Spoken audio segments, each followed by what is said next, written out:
Welcome, Christian Metal Group. My name is Jimmy Sarles. I'm here with Jay Goodwin That's right.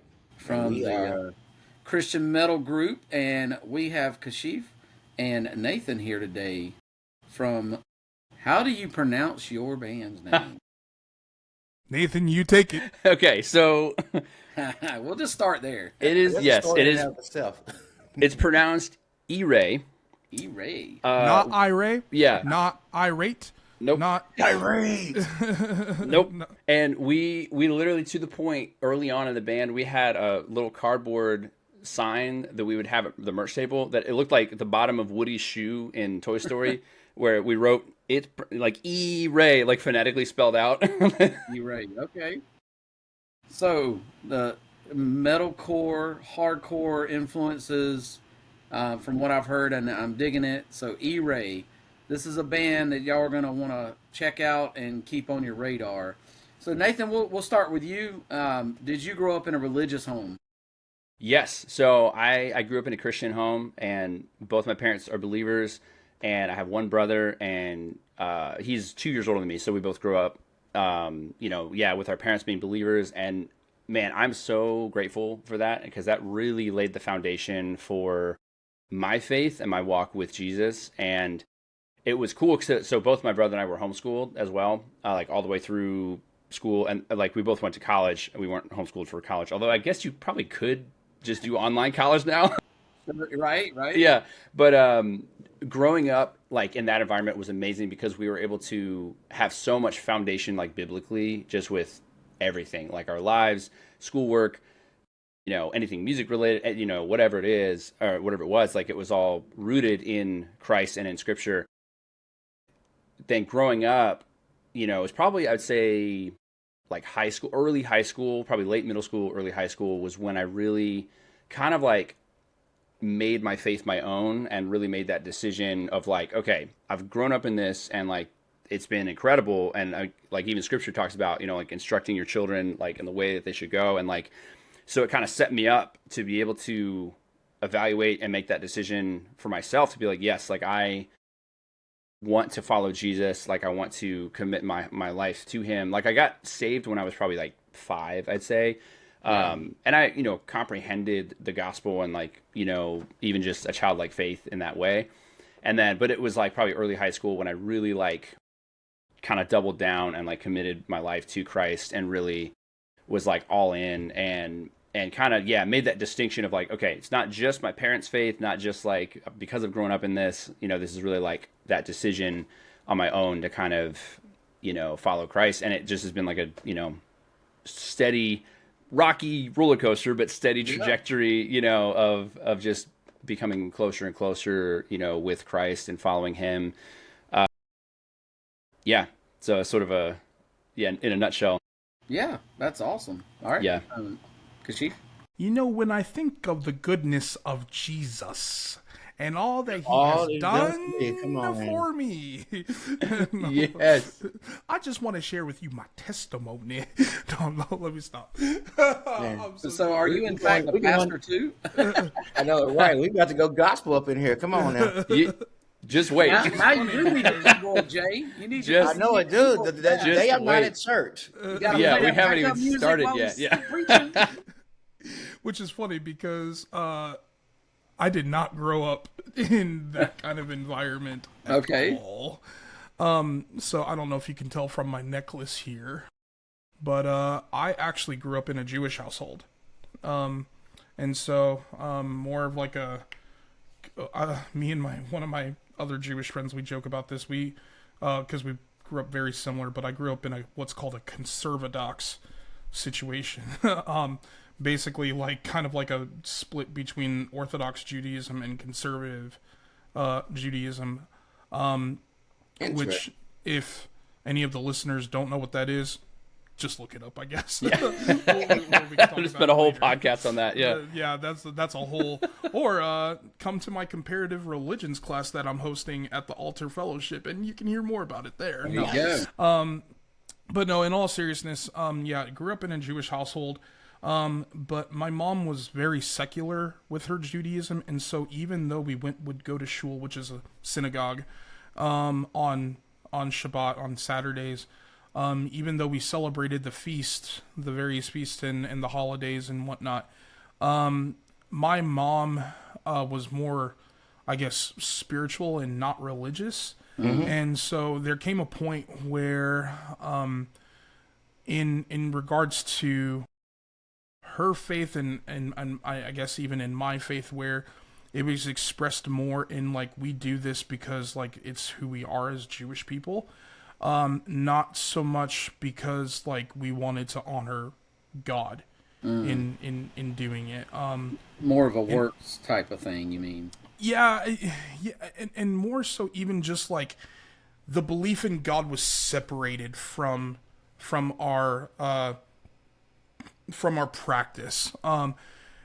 My mom would actually end up like moving completely away from Judaism when I was around 8 or 9 years old. She ended up getting into New Age stuff, and so getting into Kabbalah and Wicca and like the occult and like kind of that world. And we would still celebrate the feasts and the holidays just because like that's what Jewish people do. It was like a part of our identity. Like I said, just the belief in God or Hashem was detached from that. And so I had a bar mitzvah when I was 13. Fun fact, I did my bar mitzvah in Jerusalem at the Kotel, which for those that don't know what that's the Western Wall, the Wailing Wall, like that famous wall that you see the Jewish people like doing this and holding some sort of prayer book. Like that's right. That's where I did my my bar mitzvah. Wow. And with where I grew up, about 2 months after I had my bar mitzvah, I unfortunately went down the same route as my mom, but a little bit deeper. For context sake, where I grew up was in New Mexico. Wasn't born there, but grew up there for most of my life. And with where we were living in New Mexico at the time, it was like, it's heavily Christian. Specifically in the part that we were living in. Most parts of New Mexico, it's like, it's you're either going to find Catholic or maybe like, like spiritual or like, Wicca or like Native American spiritualism, like stuff like that. But with where I was living at the time, it was heavily Christian, like Baptist Christian. And I was about 40 miles away from the main city, which is Albuquerque. And I had really nothing to do in this town. And so going to church was just kind of like the thing that everyone did. And I got heavily bullied by Christians and by people within the church. And that gave me a view of God that was like that he's tyrannical, that he hates me, that he doesn't like me, and so I wanted nothing to do with God, especially Jesus. And so 2 months after my bar mitzvah, I ended up, like I said, going down the same path as my mom, but like more steeped into like Satanism. And I did that stint for a couple of years until Christ saved me at the age of 15. And yeah, that was a experience. So yeah. That's awesome, man. Appreciate you sharing that. Sure. Man, I appreciate it. Yeah, for sure. So let's talk about music. Did you all grow up in musical homes? Let's go in reverse this time. Yeah. Everyone in my family is a musician. Nice. Or a vocalist of some sort. My mom plays piano and sings. I also have other members of my family that not only play piano, they can do cello, harp. Everyone in my family can pretty much sing except for me.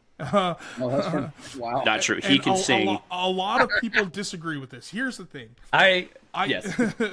Nathan highly disagrees. And I think a lot of that is because Nathan is the one who sings in the band. Like he's the one who does all the clean vocals. but any of the clean vocals or the melodies that the band has come up with has been because of me, I guess. And so like I'll like actually sing it out, and then he'll just basically reiterate that. And so for that purpose, like, you know, and I've also written worship songs, and so people say that I can sing, but here's the thing, like, I can hold a tune, I can hold pitch, and I can harmonize, but does it sound pleasant? That's a different story. So I can relate sometimes. I think so. see, like, you know, we're the Kirk Franklins of Yeah, exactly. Yes, absolutely. we can make bomb music, but Yeah, can we actually sing? Probably not. Yeah, That's so like they can low teach everybody to sing like crazy. It's Loki throwing so much shade on Kirk Franklin too at the same time. Like, Yeah, But he's it's so local. the man. It's local, Yeah. so it's okay. It's all right. Yeah, That's Kirk so is funny. amazing. So yeah, Yeah. Yeah. Be Incredibly careful what talented. you say, because Jay may text him in a minute and be like, hey, they talking about you over here. I'm Yeah, like, dead. he's gonna Oh come my get you. gosh, that would be so bad. Disclaimer: I don't know him, but I know his band members. Okay. See, Okay, I there we knew, go. I See, knew there we we had go. a connection. There's like, yeah, it's like degrees of Kevin Bacon here, you know? Right. So in all seriousness, yeah, no, most of my family, no, pretty much everyone in my family can sing or play an instrument of some sort. I'm the only drummer in my family. Nice. And so, like, my mom wanted me to get piano lessons when I was, like, really, really young. She took me to a music store that was offering lessons, and while they were talking, her and the music store owner, I went off into the drum section and just started playing a regular, like, 4/4 beat or Just something. immediately started blast beating. Right. Whoa! But yeah, they came over and they're just like, I don't think your son wants to learn piano. Looks like he wants to do drums. So he would allow me to come in like after school or on weekends and just like mess around on the electronic kits and stuff like that. But yeah, I've been playing drums for, oh gosh, let's see, I'm 33 now. I've been playing drums for almost 27, 28 years, something Nice. like that. Super cool. And then screaming vocals since I was like 13. Nice. So, and all because of my mom. My mom's a metalhead, just so you guys know. So, Nice. yeah, I got into this music because of my mom. So, That's good. Yeah. Wow, how many times we hear that one? It's Right. not That's often. rare. Well, Yeah. in fact, and I've shared this on other podcasts before, the first concert that I ever went to was Ozfest 2001, because she wanted to go for her birthday to see Marilyn Manson, who is her favorite band. And that was the first time that I ever saw Linkin Park, Hatebreed, and Slipknot. Did it blow your mind? Oh my gosh, definitely, especially Slipknot. Oh, okay. Hatebreed, I was just like, yo, this is sick. Like, I can vibe with this. Like, you know, like that whole vibe. But like, Slipknot is what did it for me. Okay. And so, yeah. But Man, that's cool. They do Slipknot, and they've taken it to another level now that Eloy has joined too. I know it's Yeah. insane. Oh God, he's so good, man. Yeah. So, okay. So for me, yes, I also grew up in a musical household. Both my parents are musicians, and that's actually how they met. Was they both play flute, and my mom was involved with a lot of like church planting. She's originally from Columbus. Okay, back up a little bit. I'm originally from Maryland. Now I live in Nashville. Yeah, East Coast. And so, but my mom's originally from Columbus, so she moved to Maryland because of some church planting that was happening. And then both my mom and my dad played flute in the church orchestra, and that's how they met. Was they like sat next to each other, and then the rest is history. So the like definitely growing up in like just a musical environment was incredible. And what was cool as well was, so both my brother and I are musicians. My brother actually focuses more on like filmmaking. He does a lot of like acting and filmmaking, but he plays a mean piano. And growing up, we kind of played a variety of instruments. Our mom taught us piano like at an early age, kind of basic music theory and whatnot, kind of growing up. And then I started playing trumpet, and then my brother played trombone. we joined like a jazz band. We had like a little like orchestra we were part of and stuff. It was really fun. And then I started playing guitar when I was like 11, I think.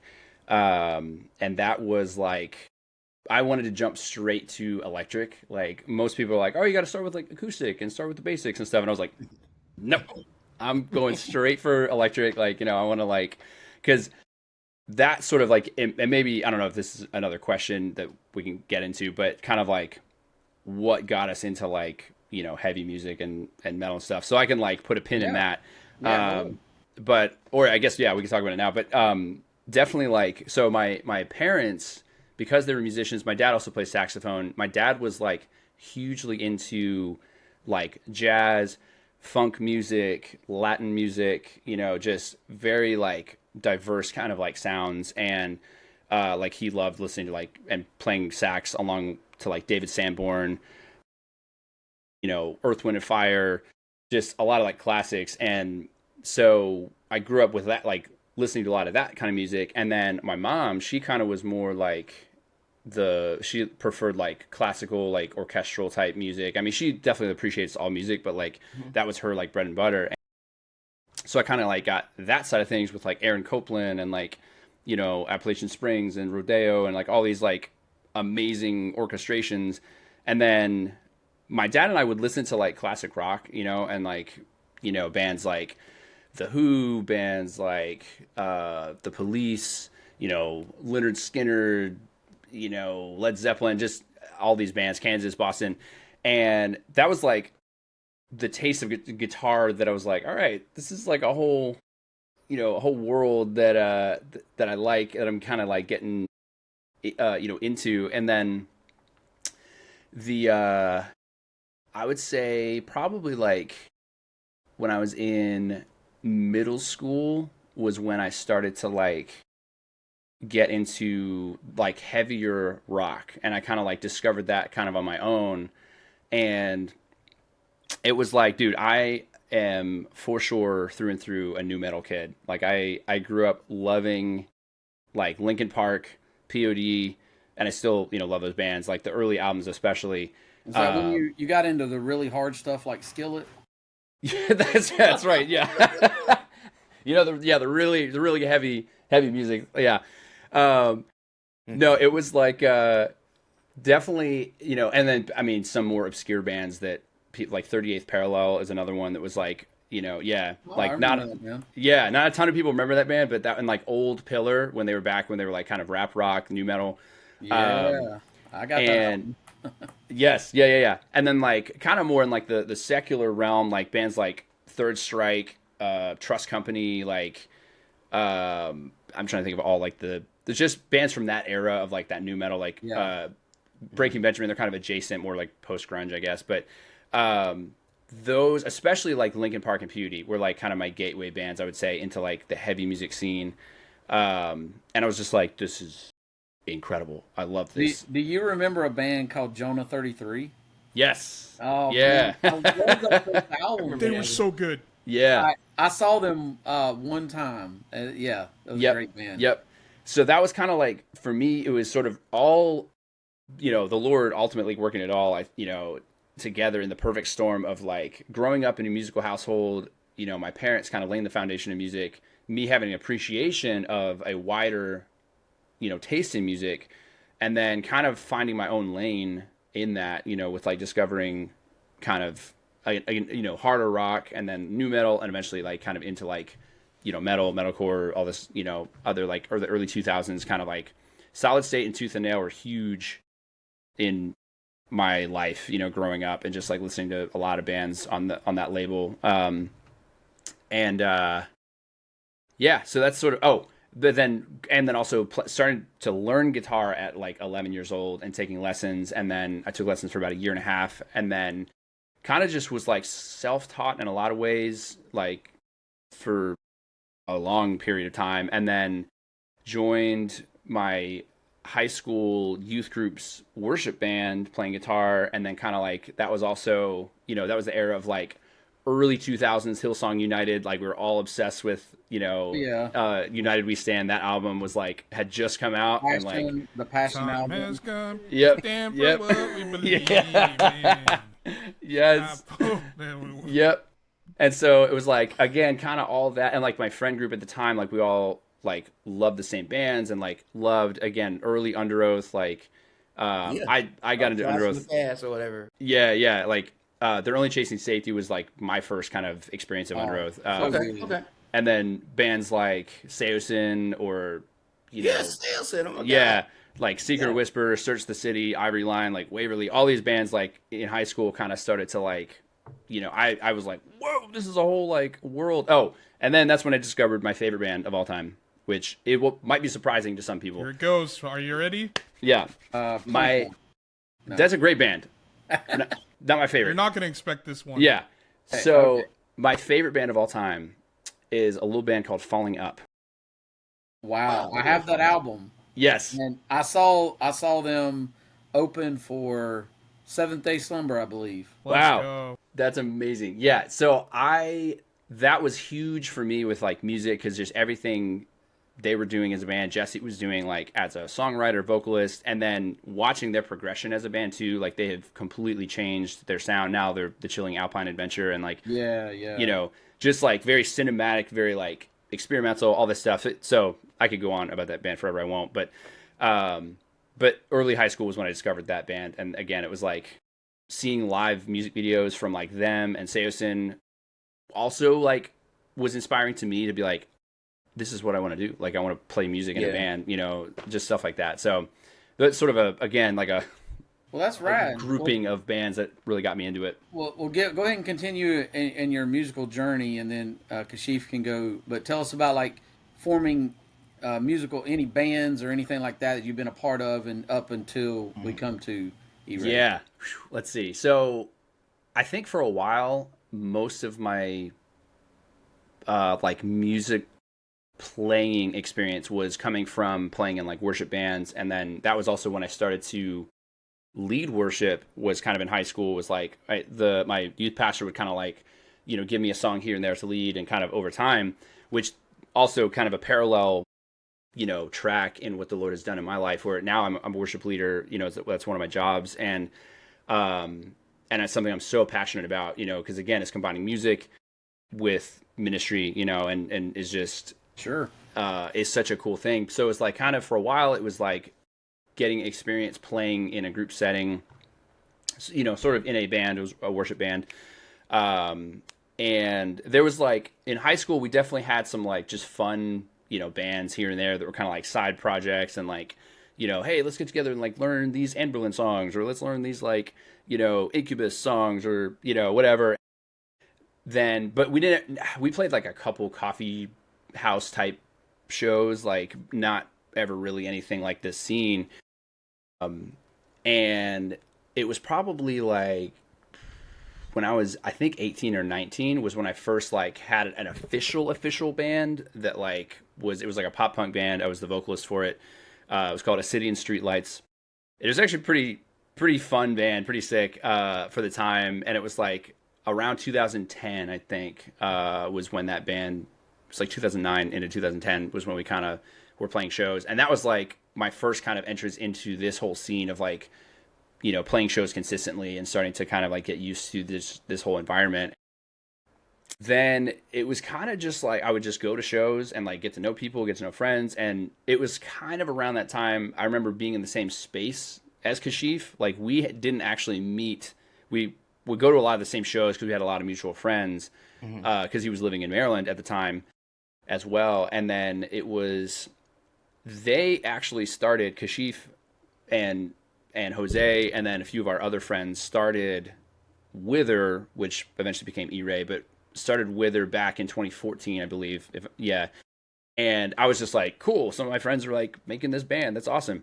And then it was sort of like, I always was like, hey, like if you ever like, need someone to just fill in for a show or like, play guitar or whatever, like let me know. And that's kind of just my if you ask enough times, eventually he'll be like, right. He's like, okay, we'll let him. Yeah. You only asked once. Yeah, that is true. I in my mind, that's like kind of my approach is like, all right, I want to like just see if I can like help out, and see if I can support and be a servant, but also like just to get involved, and to kind of like get to know the guys. And so like, yeah, so I filled in for, one show, and then eventually kind of slowly but surely, kind of became more regular with like, I think I was filling in for the first show was guitar, but then I was filling in like playing bass for a while, and then kind of just like some jumping around with instruments with like our vocalist at the time and kind of like stuff like that. Long story short, I ended up like joining the band, and then IRAE kind of like shifted and evolved out of that. But then also kind of again parallel to IRAE, I was also in 2016 was in a band called Suffer Through. It was like a hardcore band, and yeah, and like that was super cool. And that band, we never really like broke up, but we don't play any shows anymore because no one from Suffer Through lives in Maryland anymore. We've all like moved. But there was like, that band, and then I just filled in for like a bunch of other bands, again, just to kind of like cast my net really wide and just to see what the Lord wanted to do, with like different opportunities and just making connections and networking and all this stuff. Then, and I'll try to wrap this up because it's a long story, this whole thing up until now, but all good. In 2019, I started playing in a band called Idle Threat. And it was, I had got to know the guys back in like, I think 2018 is when I met him. And then again, it was sort of like, hey, if you ever like need someone to fill in like on tour or something, just let me know. And then they're like, actually, yeah, that could really help. And so I kind of like, again, was like filling in for a season, and COVID happened, and that was crazy for everybody. And then in 2021, they asked me to go into the studio with them to help record Blurred Visions. Then it was sort of, that was like a cementing point for that band where I kind of like became an official member, and then now have been, regularly playing with them too. Yeah, so it kind of just has been like a slow progression of, sort of like being on the beach, walking into the waves, and just sort of like getting submerged in all of it. Yeah. Right.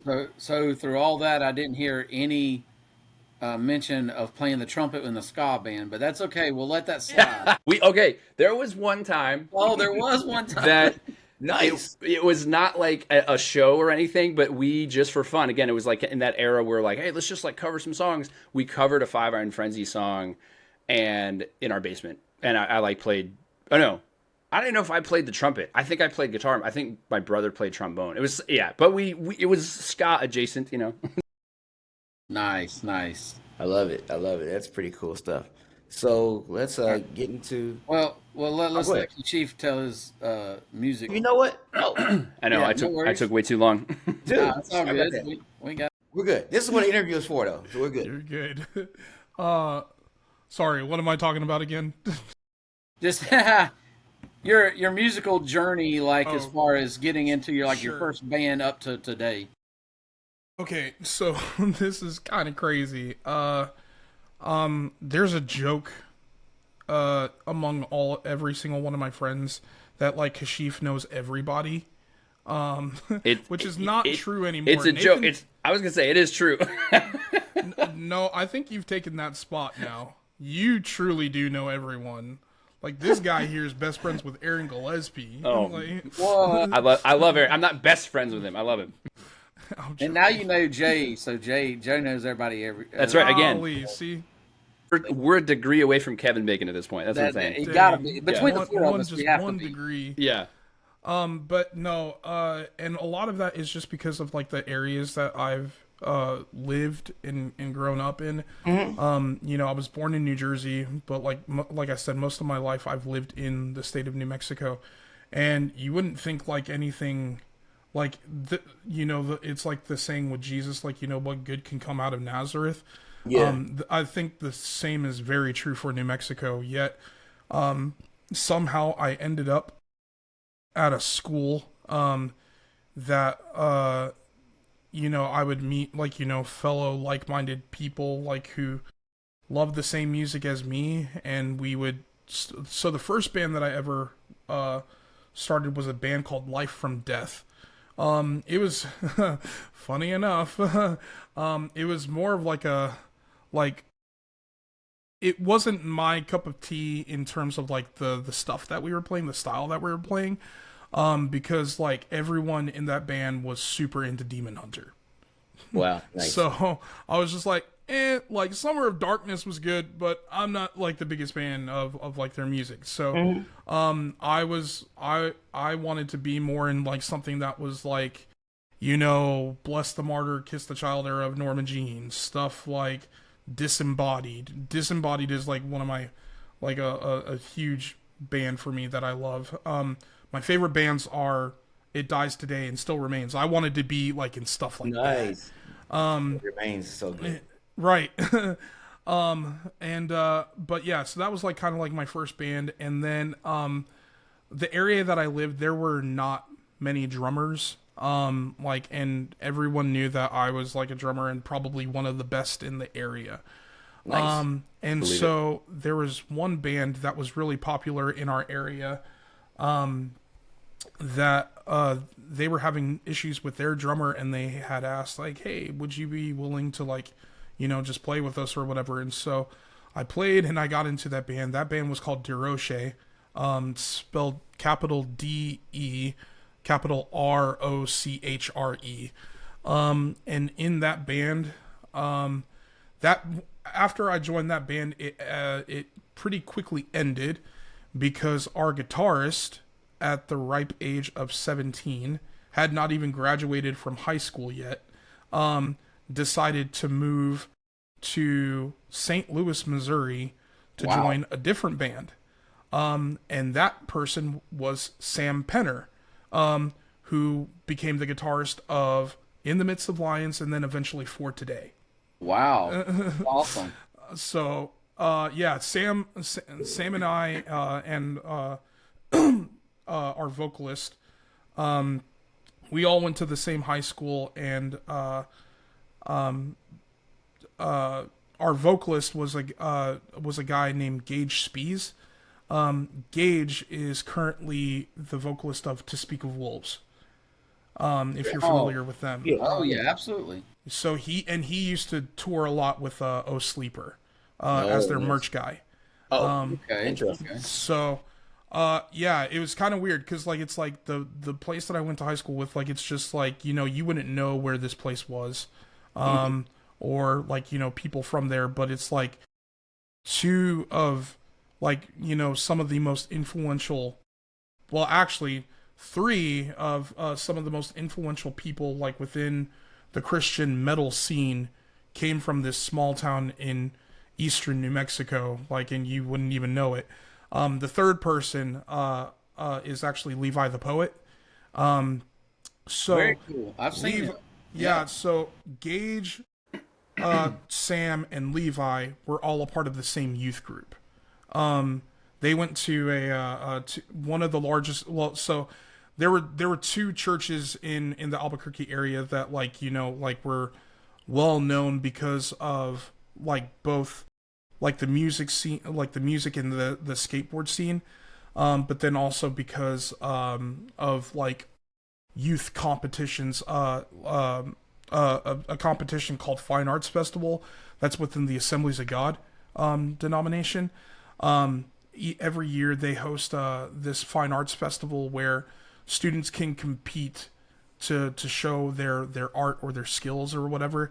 And the church, the youth group that Gage, Levi, and Sam were a part of was like one of the bigger churches that would always make nationals and win for multiple different categories. Yeah. But also like they would also host shows there all the time. Bands like O Sleeper, August Burns Red, Life in Your Way would come through like all the time. Nice. And so that was pretty cool. And then the other church is a church called the Calvary of Albuquerque. If you guys are familiar with Levi Lusko, he's a guy that travels what's that guy's name from California? Greg Laurie. Yeah. Yeah, so he travels a lot with Greg Laurie, and his ministry, but he was the former youth pastor of that church. At that church, there was like a radio station called M88 that was like the local Christian station, and like it was like, through them that like I would find bands like POD or PAX 217, Blindside, all of these different bands or whatever, and they would host shows like at their skate park all the time. Like this church was so big that it had a skate park. It was insane. That's pretty crazy. But it was like because like I guess kind of like the era of Christian music that I grew up into, even though I wasn't Christian, like it was highly impactful on skate culture. And so like it was like kind of mixed all in together. And so I would see bands like that was I would see bands like Spoken. That's where I saw Following Up for the first time. Jonah 33, like they would host a music festival every year called Freedom Fest, and they would invite like all of these bands like Skillet, TFK, Nice. golly, Barlow Girl. Nice. Does anyone remember Metal. Super Chick? Yeah. Yeah, like I just did an article on Brandon, the drummer. Do you know about Brandon? yeah. He's know who his Lester's bro- brother, isn't he? Lester's brother. Yes. Yeah. Mhm. I just Yeah. posted an article on Heaven. You didn't know that? You didn't know this? No, I didn't know that. That is lo- crazy, dude. crazy. They're Nathan loves brothers, dude. Pillars. Yes. I just posted an article on Heaven's Metal. Where are they now? Brandon and Okay. Lester. And yeah, I've been living under a rock. Yeah, man. I'll Not share that rock with you music, later. though. It's Yeah. awesome. So, yeah, just because of those two churches, like it's like that's how I got, to meet or become like friends with like guys like Gage and Sam and Levi, and they would kind of give me a shot in their band that was like, doing like a lot of big things at the time. And then, like I said, Sam would obviously go on to be in the Midst of Lions, and then for Today for a season. But what would happen is that 2 months after I got saved, I ended up moving. And this is kind of like, I guess, like the sad part, or if you want to take it that way, of my testimony. But my mom unfortunately struggled very heavily with drug addiction and alcoholism, and because of that, I was taken from her custody twice. Once in 2002, for about a year and a half or so, and then finally again when I was 15, 2 months, like literally 2 months after I got saved. And I would go all around, living with various foster parents and whatnot. But I finally ended up back in New Jersey. And when I was in New Jersey, I met some friends at a local church. One was named Josh Chomick. He was a very popular YouTuber back in like the early 2010s, like late 2000s, early 2010s, called the Computer Nerd 01. Wow, what a name. And I know he was really popular with like 13, 14, 15-year-old girls because like he's like the attractive white kid or whatever. But anyway, we had a bunch of friends like like that were in the church that were into like hardcore and metal and stuff like that, and so we formed a band called the Adversary. If you've ever heard bands like Sea of Treachery or oh gosh, I'm trying to think of another band. There was a band that Matty Montgomery used to be a part of before he joined For Today. Oh my gosh, why am I forgetting the name? Besieged. Yeah, thank you, Besieged. If you've listened to them, like it was kind of like that early style of like kind of like a middle of the road, like what metalcore had transitioned from in the early 2000s to where it was kind of transitioning into. That's like kind of like the sound of it. Another band that I could think of that was probably like close to our sound was Dead to Fall from Michigan. So Okay. that was kind of like the sound of it. And I did keys and vocals in that band. Josh did drums. And then my friend Tyler, he also did vocals as well. And so did that band, and then transitioning into college, I filled in for a band for a time called Armory Infirmary. They were a Christian metal band from eastern Pennsylvania, southeast Pennsylvania, and they did pretty well. Like like it, and from when they started until about the time that they ended, they did pretty well. But they were the ones who introduced me to the Philadelphia hardcore scene. And so some of my like friends, like or a lot of my friends like came from that scene. And I didn't join really any bands aside from that up until like I'm leaving college and I'm living in the DC, Maryland, Virginia area, and I would meet a guy. His name is Nick, and Nick was in a band, a metalcore band called Burdened Hearts, and for like there would be a lot of changes within that band or whatever, and they would end up like I guess not breaking up, but just like doing a bunch of other things, and he went on without them, and he had approached me and was just like, oh, we should start a band or whatever, like a melodic hardcore band. And so I was just like, yeah, I guess I'm down. I don't necessarily want to be in a melodic hardcore band. I love melodic hardcore, but I saw that like while like there was a peak of that like in the early 2010s, it was like quickly going out of style, like, and even like it was like the thing that became apparent was like certain bands are breaking up. Counterparts, who was the most I guess popular melodic hardcore band of that time, started changing their sound. Hundredth was going in a different direction, if you guys remember that band.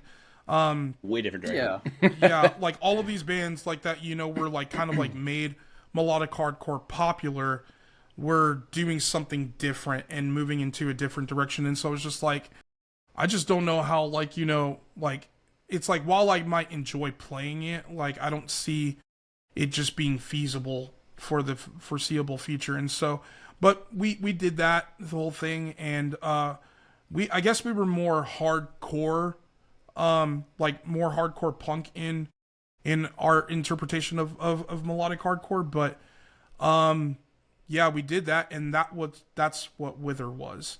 And so we released 2 EPs under that name. Nick ended up leaving the band, and there were a few different member changes. We did one more EP entitled Foundations, and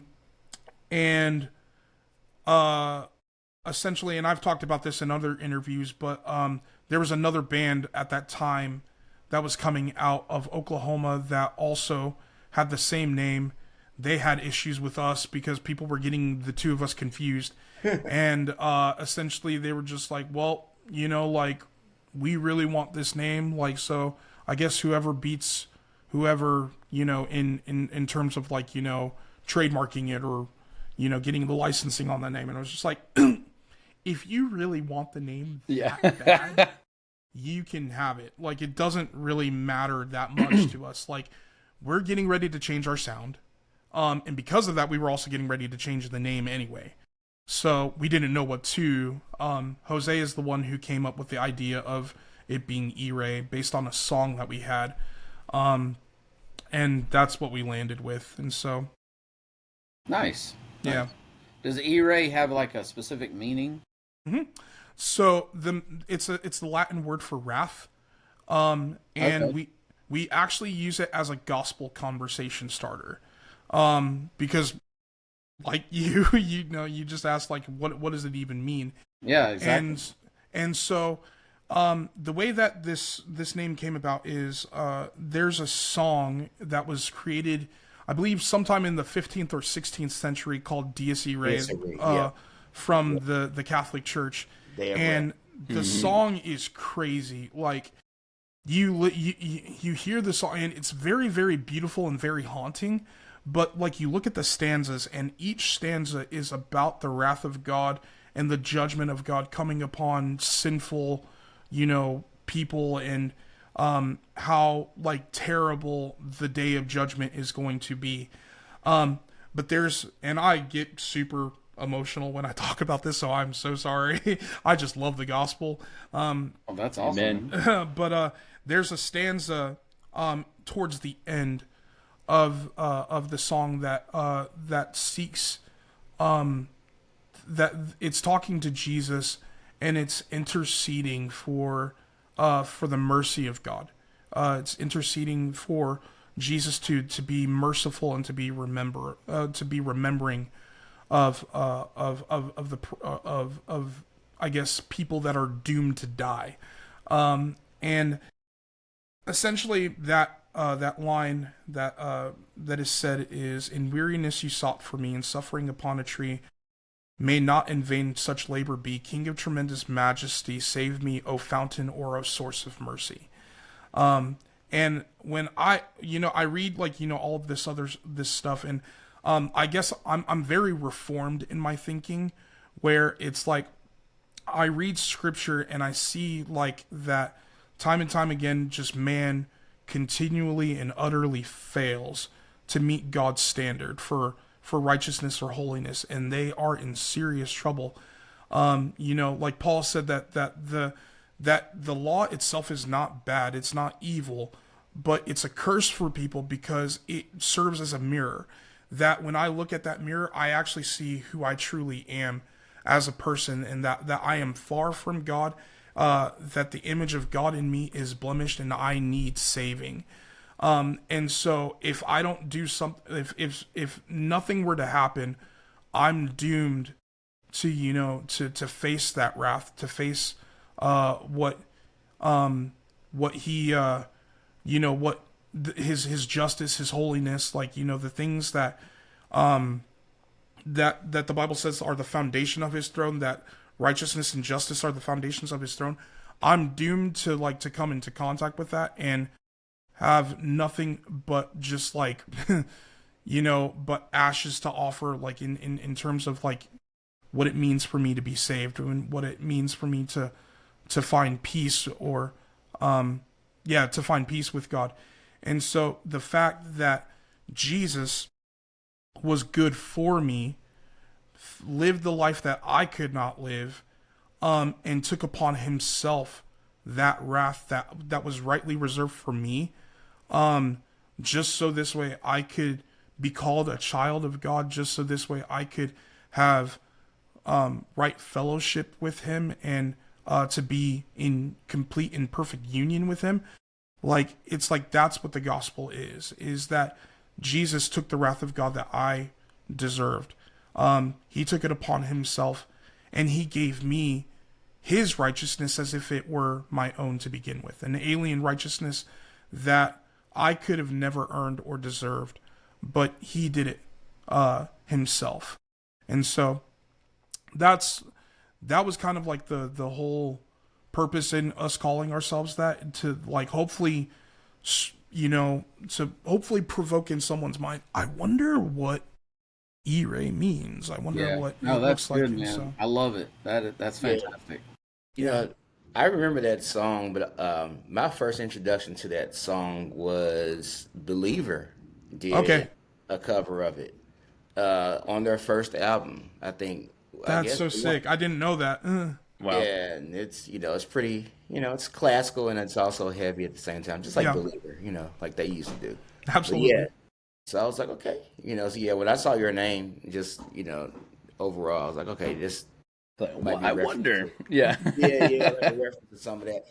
So dang, I'm up for debating whether I want to talk about just your albums or metalcore as a whole, and but we can go anywhere. Yo, okay. So I know we were mentioning, we were talking about just how like melodic metalcore like had its beginning and its end. I'll make this, I guess, statement or whatever. Emo, for whatever freaking reason, kind of intersected with metalcore for a while. And I think a lot of that, a lot of the bands, all of a sudden the vocals became all whiny and stuff. And somehow, you almost had the Under Oath camp. Now, Under Oath and As I Lay Down, both amazing bands as far as musically. But a lot of people seem to follow like one or the other and start to fall into one or the other. So, you had the camp that was like metalcore but more thrash influence that was doing the As Lay Down thing. And on the Under Oath side, like everybody started like having now Aaron is an amazing vocalist, but like a lot of Yeah. his imitators had very whiny vocals, and it's just Yeah. like, oh my Yeah, it's god, sounding like Unix. yeah, Shout out to Skylit Drive. I was in the Under Oath camp. That's just for the record. But oh, I love both bands. I mean, God, Yeah. amazing bands. But I yeah, also go back to Ludacris too. So oh yeah, Yeah. Right. yo, So, I was listening to that album the other day, but it's like, I know that a lot of people started to like just get, it just became the market became oversaturated for sure, and I Yeah. think for a while metalcore died. It never died per se, but it Yeah. kind of died as far as popularity. It and dipped stuff for like that. sure. Yeah. So I'm seeing a resurgence of metalcore bands. Hopefully, I know your band. You're definitely more on the heavy side for sure. I know a lot of people. It's like I'm hoping they're learning the lessons from maybe that first time, and also just not equating metalcore to emo core. Like God forbid, we have people in the group that do that. Like doing that. But yeah, let's Definitely. the future of metalcore. Like, what do you think is next for the genre, and as far as and especially as far as relevance is concerned? Let's see. and why is Demon Hunter the standard? Oh, that No! that is Golly. yeah. There we go. Thank you, Jimmy. That's a Perfect very, segue. Yeah. Demon Chimpanzee Hunter riding on is a the Segway. metalcore band right now. You know. Okay. So it's crazy, like going just back to something that you said earlier, like, like there's this resurgence. And the crazy thing is I'm seeing a resurgence in both. Both like kind of like that screamo scrams type of metalcore, which is like the more emo aspect of it, but then like also just like like the disembodied early As I Lay Dying, like Frail Words Collapse era, like that's the side that I land on, is the Frail Words Collapse, like and but yeah, no, it's crazy. And it's like it's the funny thing is like I feel that it is just like one group or subgenre group that's like taking both in and just like like we vibe with both sides. And I guess like like because like you have bands like, okay, I'm just gonna list off a bunch of bands, but like like you have the bands like Knock Loose, which are like truly like that revival Kentucky. of metalcore. Yes. Yeah. And then you also have, sorry that this group is problematic, I guess, but like bands like See You Space Cowboy, which they're more of like the scrams type thing. Like they sound more like Drop Dead Gorgeous than they do Disembodied or something like that. And so, but yet it's like people within that niche like would say like, oh yeah, I vibe with both bands or whatever, whereas like things like bands like Emery or The Classic Crime or man, what other bands do you have? Gasoline Heart. My Chemical Romance, or like all of those bands. What about Kill It's like, Switch okay, Engage? yeah, they're still they're accepted like in a wider sense, but like I don't know, that was basically it. Like the more poppier it sounded, or the poppier that it was, like that's where it starts to escape from, like, I guess that niche, and then like it's more but that appeals widely... to a wider audience, though. Right. Exactly. Yeah. Of And course. so I think like there's just like a certain sound with like, you know, I guess like the with those genres in respective, that it's like really unless if you have, you know, the right people in your corner and the right connections, or the people, like, you know, that are going to be able to deliver your music to a wider audience, is really going to, like, you know, determine whether or not your music is going to appeal to the wider audience. I mean, I mentioned Knocked Loose, which is probably one of the largest metalcore bands right now. Yeah. Yeah, absolutely. But like, you know, that's like kind of Shout like out more Nico. in the style that Yeah. we do, compared to like bands like, say, August Burns Red or Parkway Drive. And while those bands, like, you know, are more widely accepted, you know, Knocked Loose has the people behind them to be like, to get them into certain audiences and to get them heard in a way that is like, okay, people are going to be able to accept this. And it's the same for Turnstile. Like, while like that's a completely different genre, you know, Turnstile is from our backyard.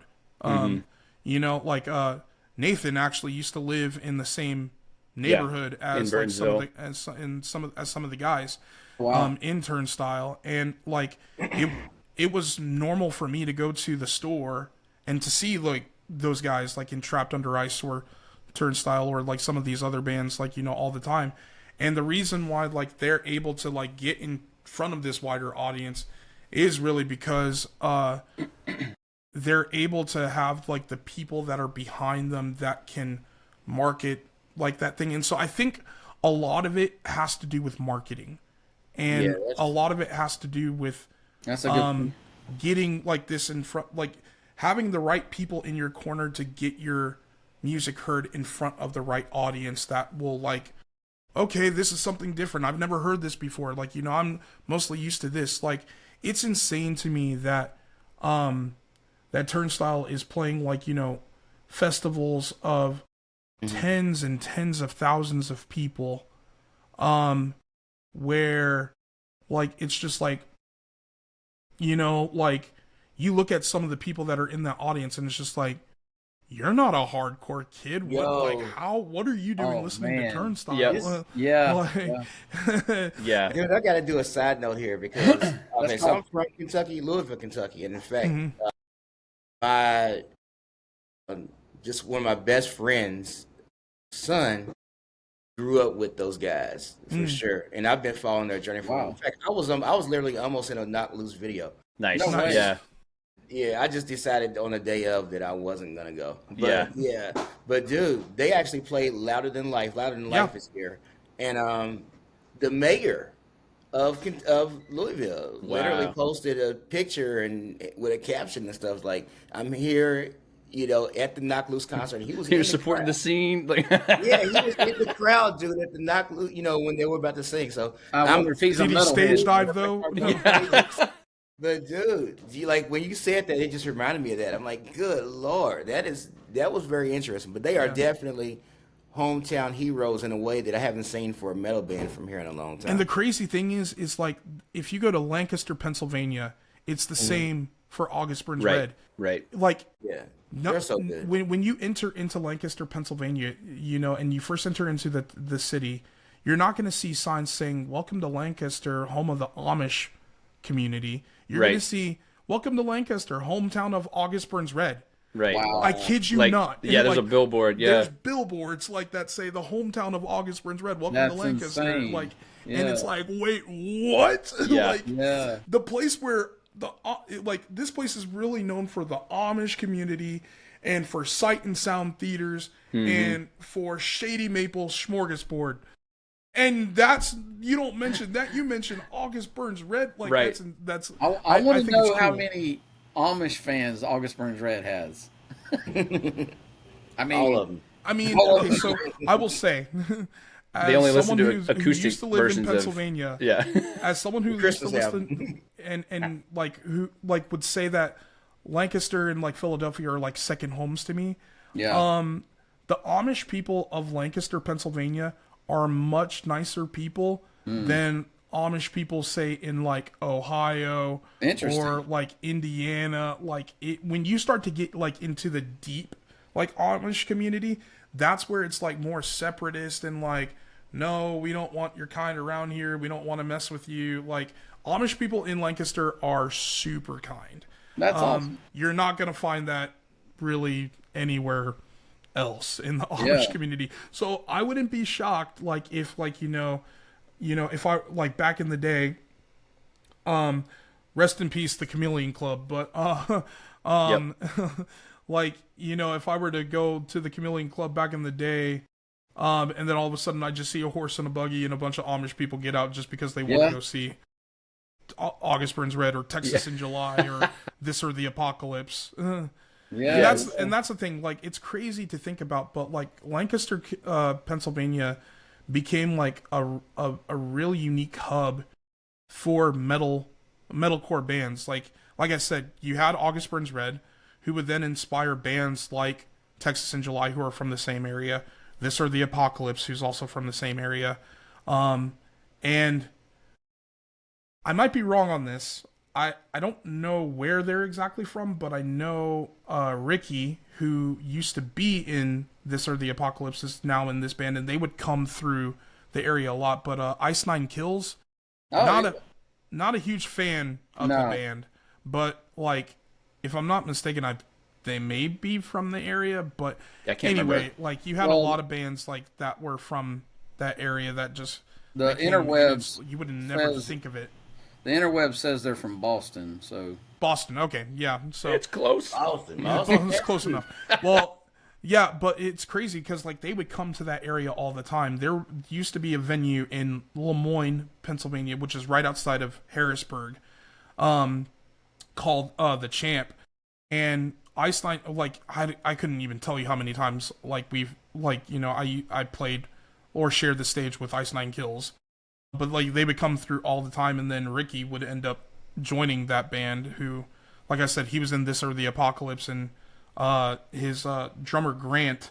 They own a studio. I don't remember the name of the studio at this time, but like that's where like August Burns Red does all of their recordings. I think like Lorna Shore has done an album there, like all sorts of different bands, and so yeah. But anyway, yeah. Sorry, that was like a weird tangent on Lancaster, Pennsylvania. Yeah. No, that's all good. There's another band I was thinking of, I believe is from that general area, Green Jelly, which I don't know if any of you remember. Yeah, you do? I don't know if I've heard of it. Oh my gosh. I actually have, I believe I have a cassette or something of them and a CD.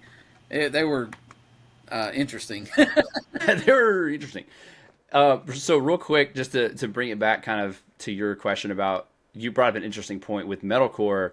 It's such a like, I mean, it's so funny. You have rock and then metal and then metalcore and then like all the sub genres of metalcore, so it's like there's so many layers to it. Yeah. And so, but Kashif kind of brought up an interesting point where there's like kind of the more, again, just blanket statements for the lack of better terms, but like the more like heavy side of things, like heavy metalcore, heavier, and then like the more kind of almost screamo kind of scram, and for I don't know about you, for me, I'm over here trying to mosh with misty eyes. Like I'm like emotional, like like I'm just, that's hilarious. Like the screamo like emo side of it, like I feel like that's kind of more from my perspective where I'm coming from, probably because of a lot of the bands like I used to listen to in high school. Again, like, not that these are all emo bands, but like more like in the same vein of like, again, Seosin,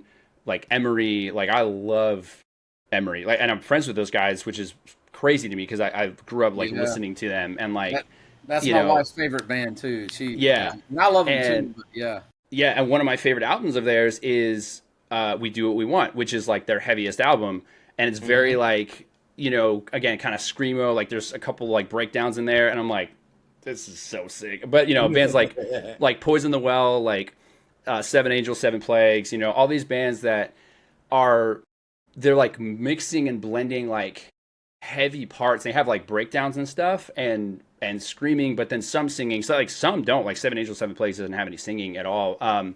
But it's like not like heavy metalcore, you know? It's like there's like this weird kind of flux between the two where it's like, for me, it's so heavy. I'm like, this, I would mosh to this any day, you know? But some people might be like, oh, that's kind of dumb, or like, it's, you know, not my cup of tea or whatever. And then they're like, I only mosh to like this band, or, you know, and I don't know. It's just an interesting thing where I feel like now that was like the early 2000s. There, I feel like maybe was more of a split. But now I feel like there's a little bit more like openness, I think, to both, kind of like Kashif was saying, where there's like I feel like a resurgence of both sides, where it's like you have like heavy like metalcore bands, kind of that sound making a resurgence, but then there's like a ton, and I've just recently been like looking through kind of different Spotify like related artists and all this stuff, and finding like all these bands that sound like an album from like 2001, but I'm like, this was released last year. This is crazy, you know, like, which I love. I'm like, bring it back, please. Like, I love this, you know, and stuff like Furnace Fest, you know, like going to, you know, to a festival like that, where it's just like a huge nostalgic, you know, festival with all these bands that either haven't played a show in 20 years or like, you know, are doing reunion stuff or had broken up and come back together, you know, but then, I don't know, you get like bands like It Dies Today is like kind of a blend of the two, where it's like they are so heavy, but yet they have singing in it, you know, and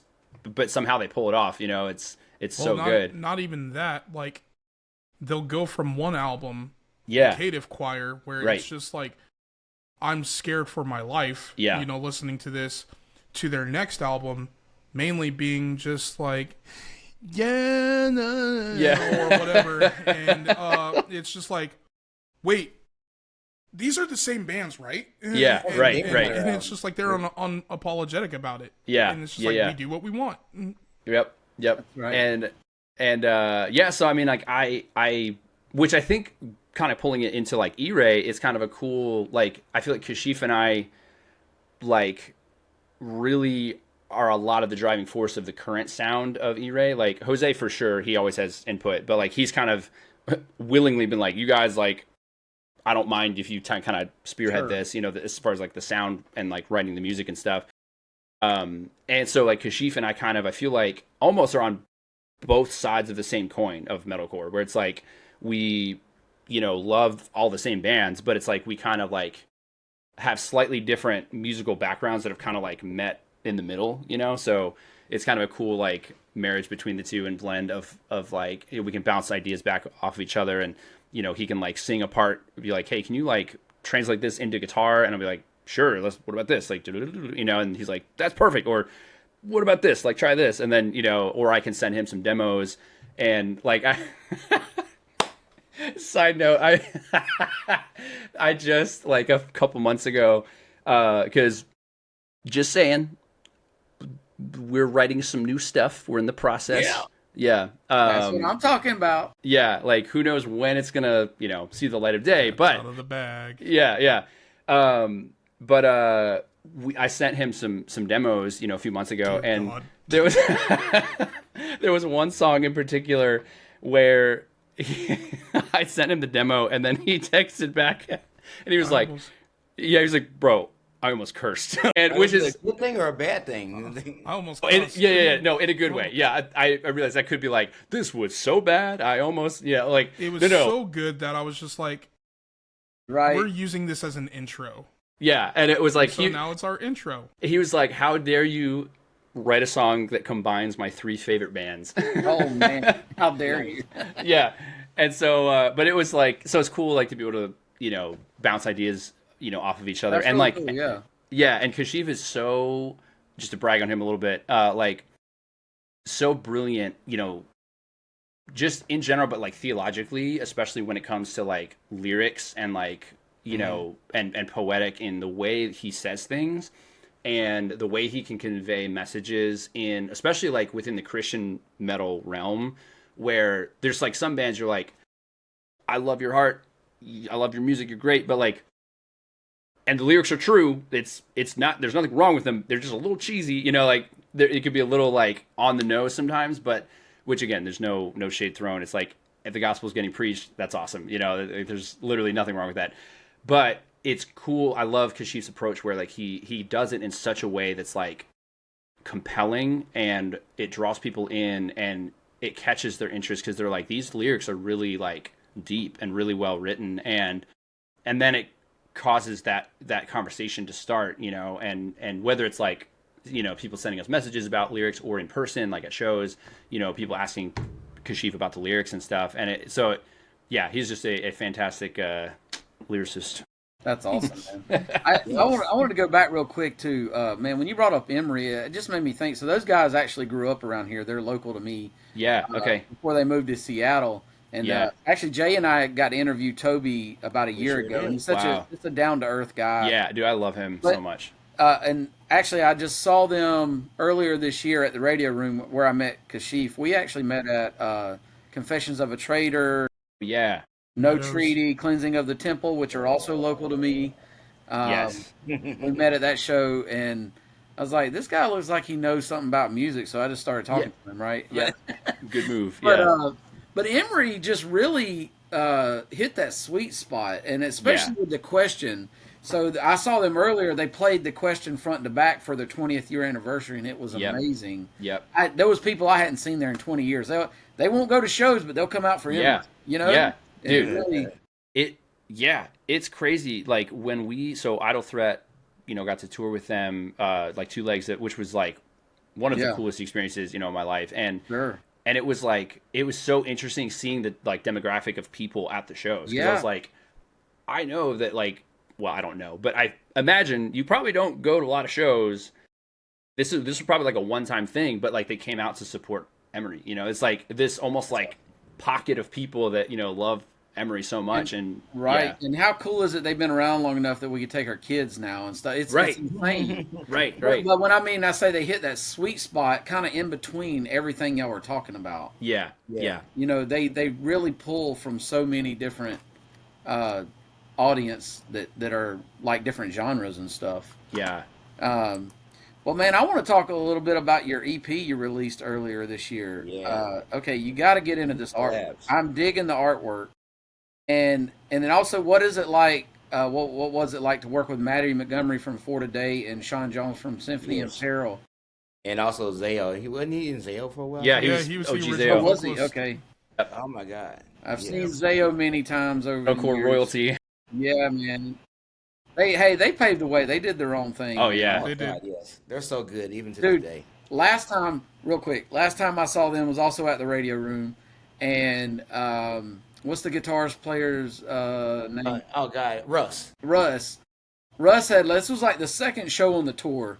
And the night before, you know, he is not somebody to stand there and play. Like, he gets, he gets down. Everyone. He had busted his big toe, so he had his toe wrapped up, no shoes on. He was just going nuts.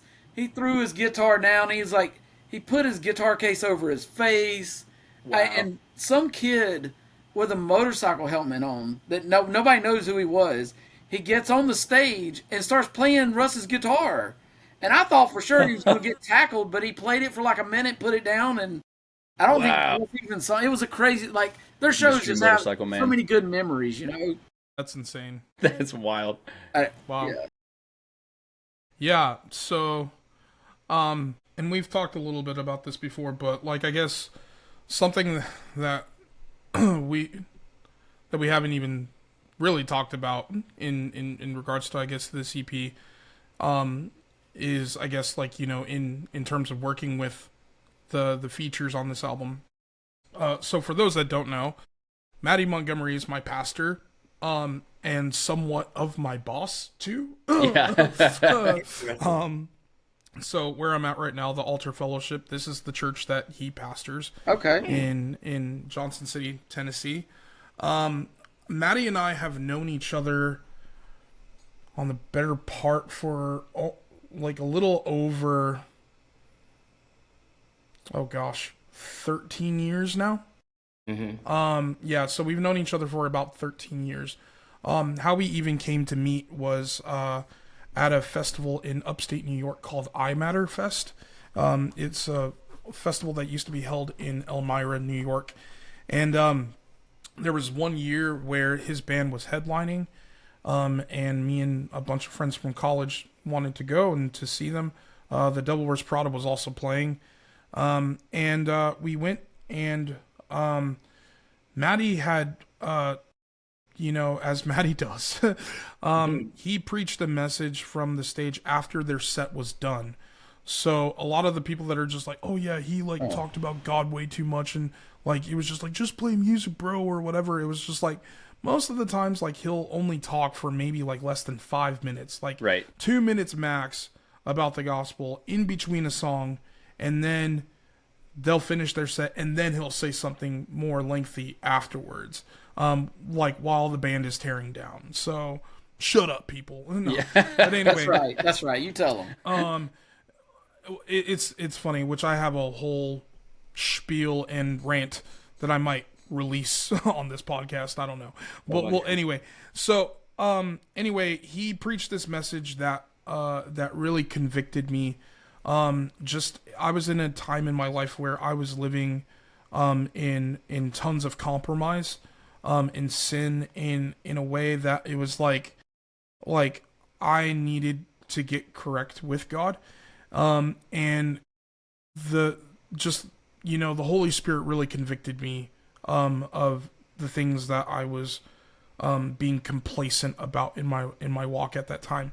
And I found myself up at the front, where the barricade was, on my knees, weeping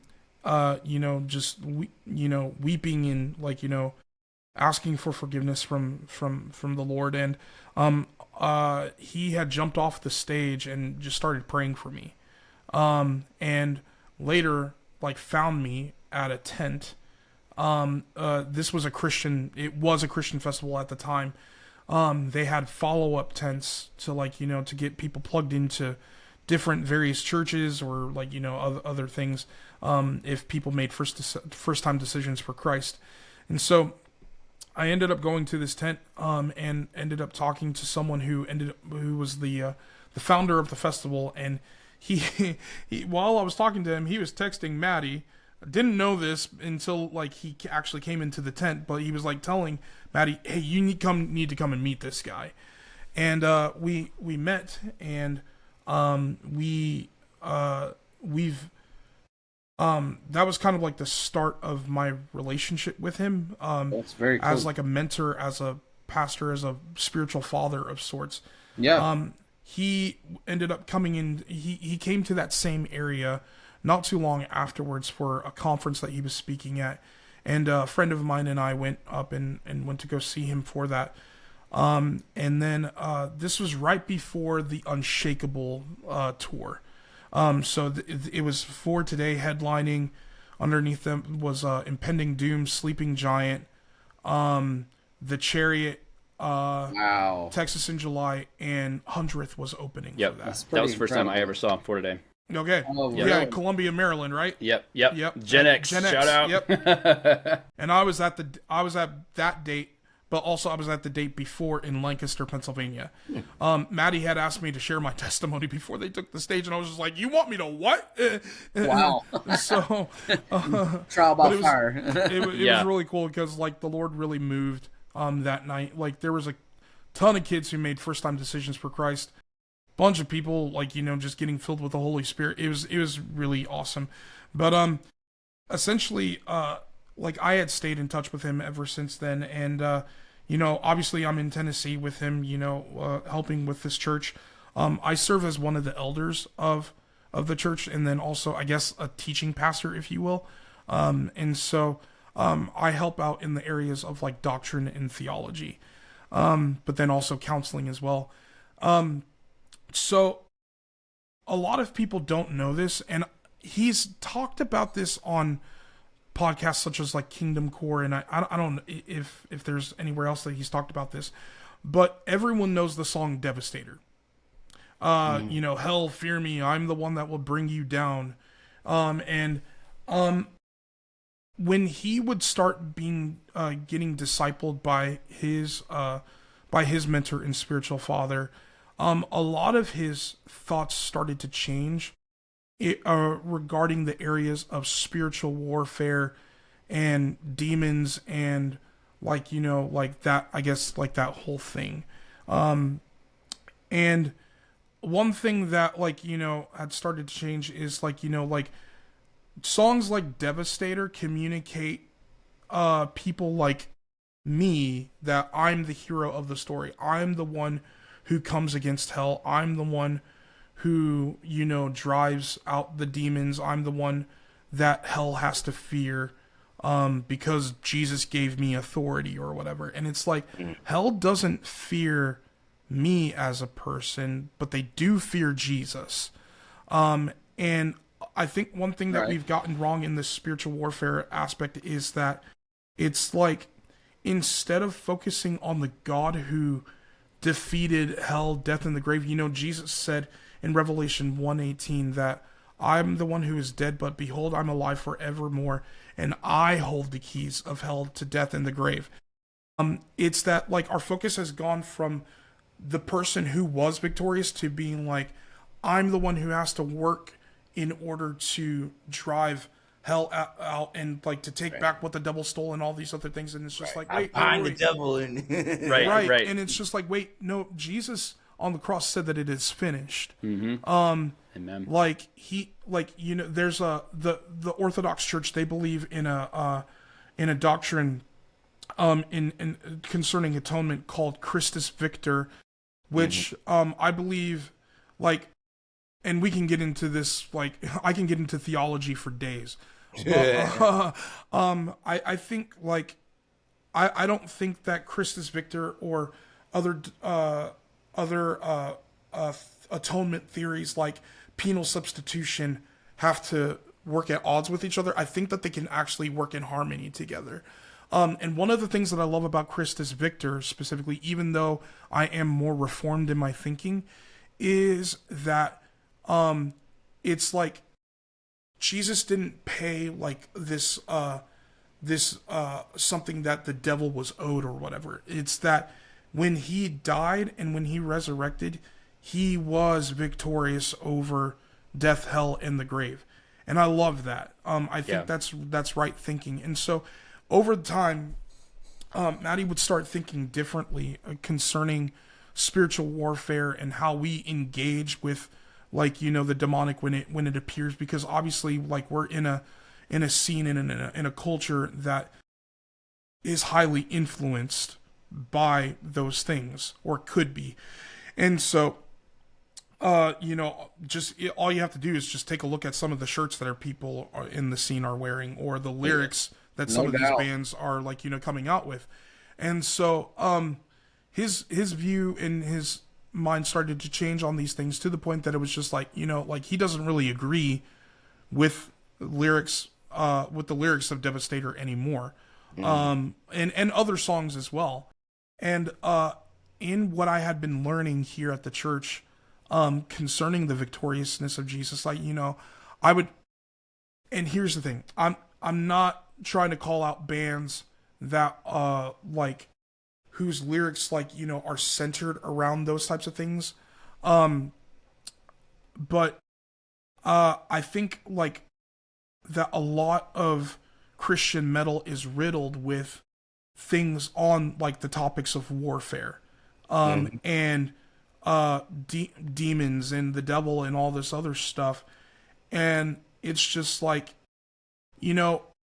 when I think of God and who he is and what the word, like, says about him, he is far more terrifying and scary than any demon or devil could ever be. Like, you read, like, passages like Psalms 18 that talk about him being enveloped in smoke, and, like, like, at the blast of his nostrils, and, like, smoke comes from him, darkness envelops him, and the earth shook because he was angry, and everything hides from him. And then in Revelation, where you find the judgment of God coming against people, and people are screaming, "Hide us from the wrath of the Lamb." It's like The God mountains is fall on 'em, far more terrifying than any devil or demon or anything that hell could ever produce. And yet we treat the enemy like he is more scary. Man, that's And powerful. so what I wanted to do with this song with seven horns, seven eyes, seven seals was communicate the awesomeness and the power of God in a way that, like, you know, the scriptures so adequately put it. Like, this is who he is. And I thought, you know, it would be really cool if Maddie sang on this because, like, you know, like, this is teaching or revelation that I'm getting from being discipled by him. And hear me when I say revelation, I'm not talking about something new that, like, the Lord revealed to me from, like, an angel or things like that. When I'm talking about revelation, I'm talking about, like, something that has been open to me that's always been there, but my eyes were just not open into seeing it. Because of church traditions that I may have been taught, because of the way that I might have grown up, or, like, you know, because I was discipled more by things like Left Behind rather than the actual Word of God. Oh, Lord, help you. Sorry. You know, like traditions like the rapture, which, you know, in my opinion is unbiblical because it's like it's a doctrine that's only 200 years old. Like things like that, rather than like what does the Word of God actually say concerning these things. And so you know, I get into this and just thinking, like, it would be awesome just for my pastor, who has had a massive hand in just discipling me and helping me become more like Christ, like on something, you know, that I have like a hand behind, and but also because it's just like like, if it were not for people like him, I would not be where I'm at today. Sure.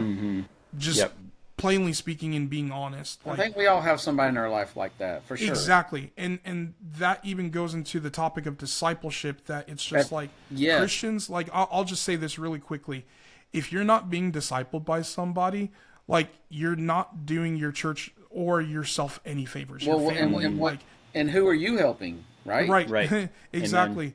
But, like, I think even before the disciples themselves to begin to disciple others, they first and foremostly needed to be discipled. You can't pour out what when you're not being poured into. Amen. And so, like, I just, anyone who's listening to this, like, if like the Holy Spirit is speaking to you and just like you need to get discipled, like, honor that word. Find someone who is solid in their character and in their walk, not trying to get with someone just because, like, you know, you can, you know, bum off of their clout or whatever it is that they have, like, you know, opportunities in ministry. Find someone of valuable character and sit under that person. Like, you don't have to say anything. Best times, the best thing that I've ever learned, like, being under Pastor Matty, has been to shut up. Man. And so, like, you know, like, until, like, you know, the Lord is ready to say something through me, or to you know, partner through me in any way, like, the best thing to do is just to sit down and shut up and bury yourself. But anyway, so he had thought about it. He was just like, I don't know, it's probably going to be a no, because, you know, like, he wanted to, I think I can say this correctly, and if not, Dad, if you're listening, sorry. But I feel like he wanted to kind of, like, leave that part of his past, like, you know, it's just like he's not that person anymore. He's not Matty of For Today anymore. He is Matty Montgomery, the pastor of the Altar Fellowship, you know, the husband of Candace Montgomery and the father of 3 boys. And like, that's like you know, that's what he was, like, felt called to, like, you know, to be in this moment. But I remember getting a text one day.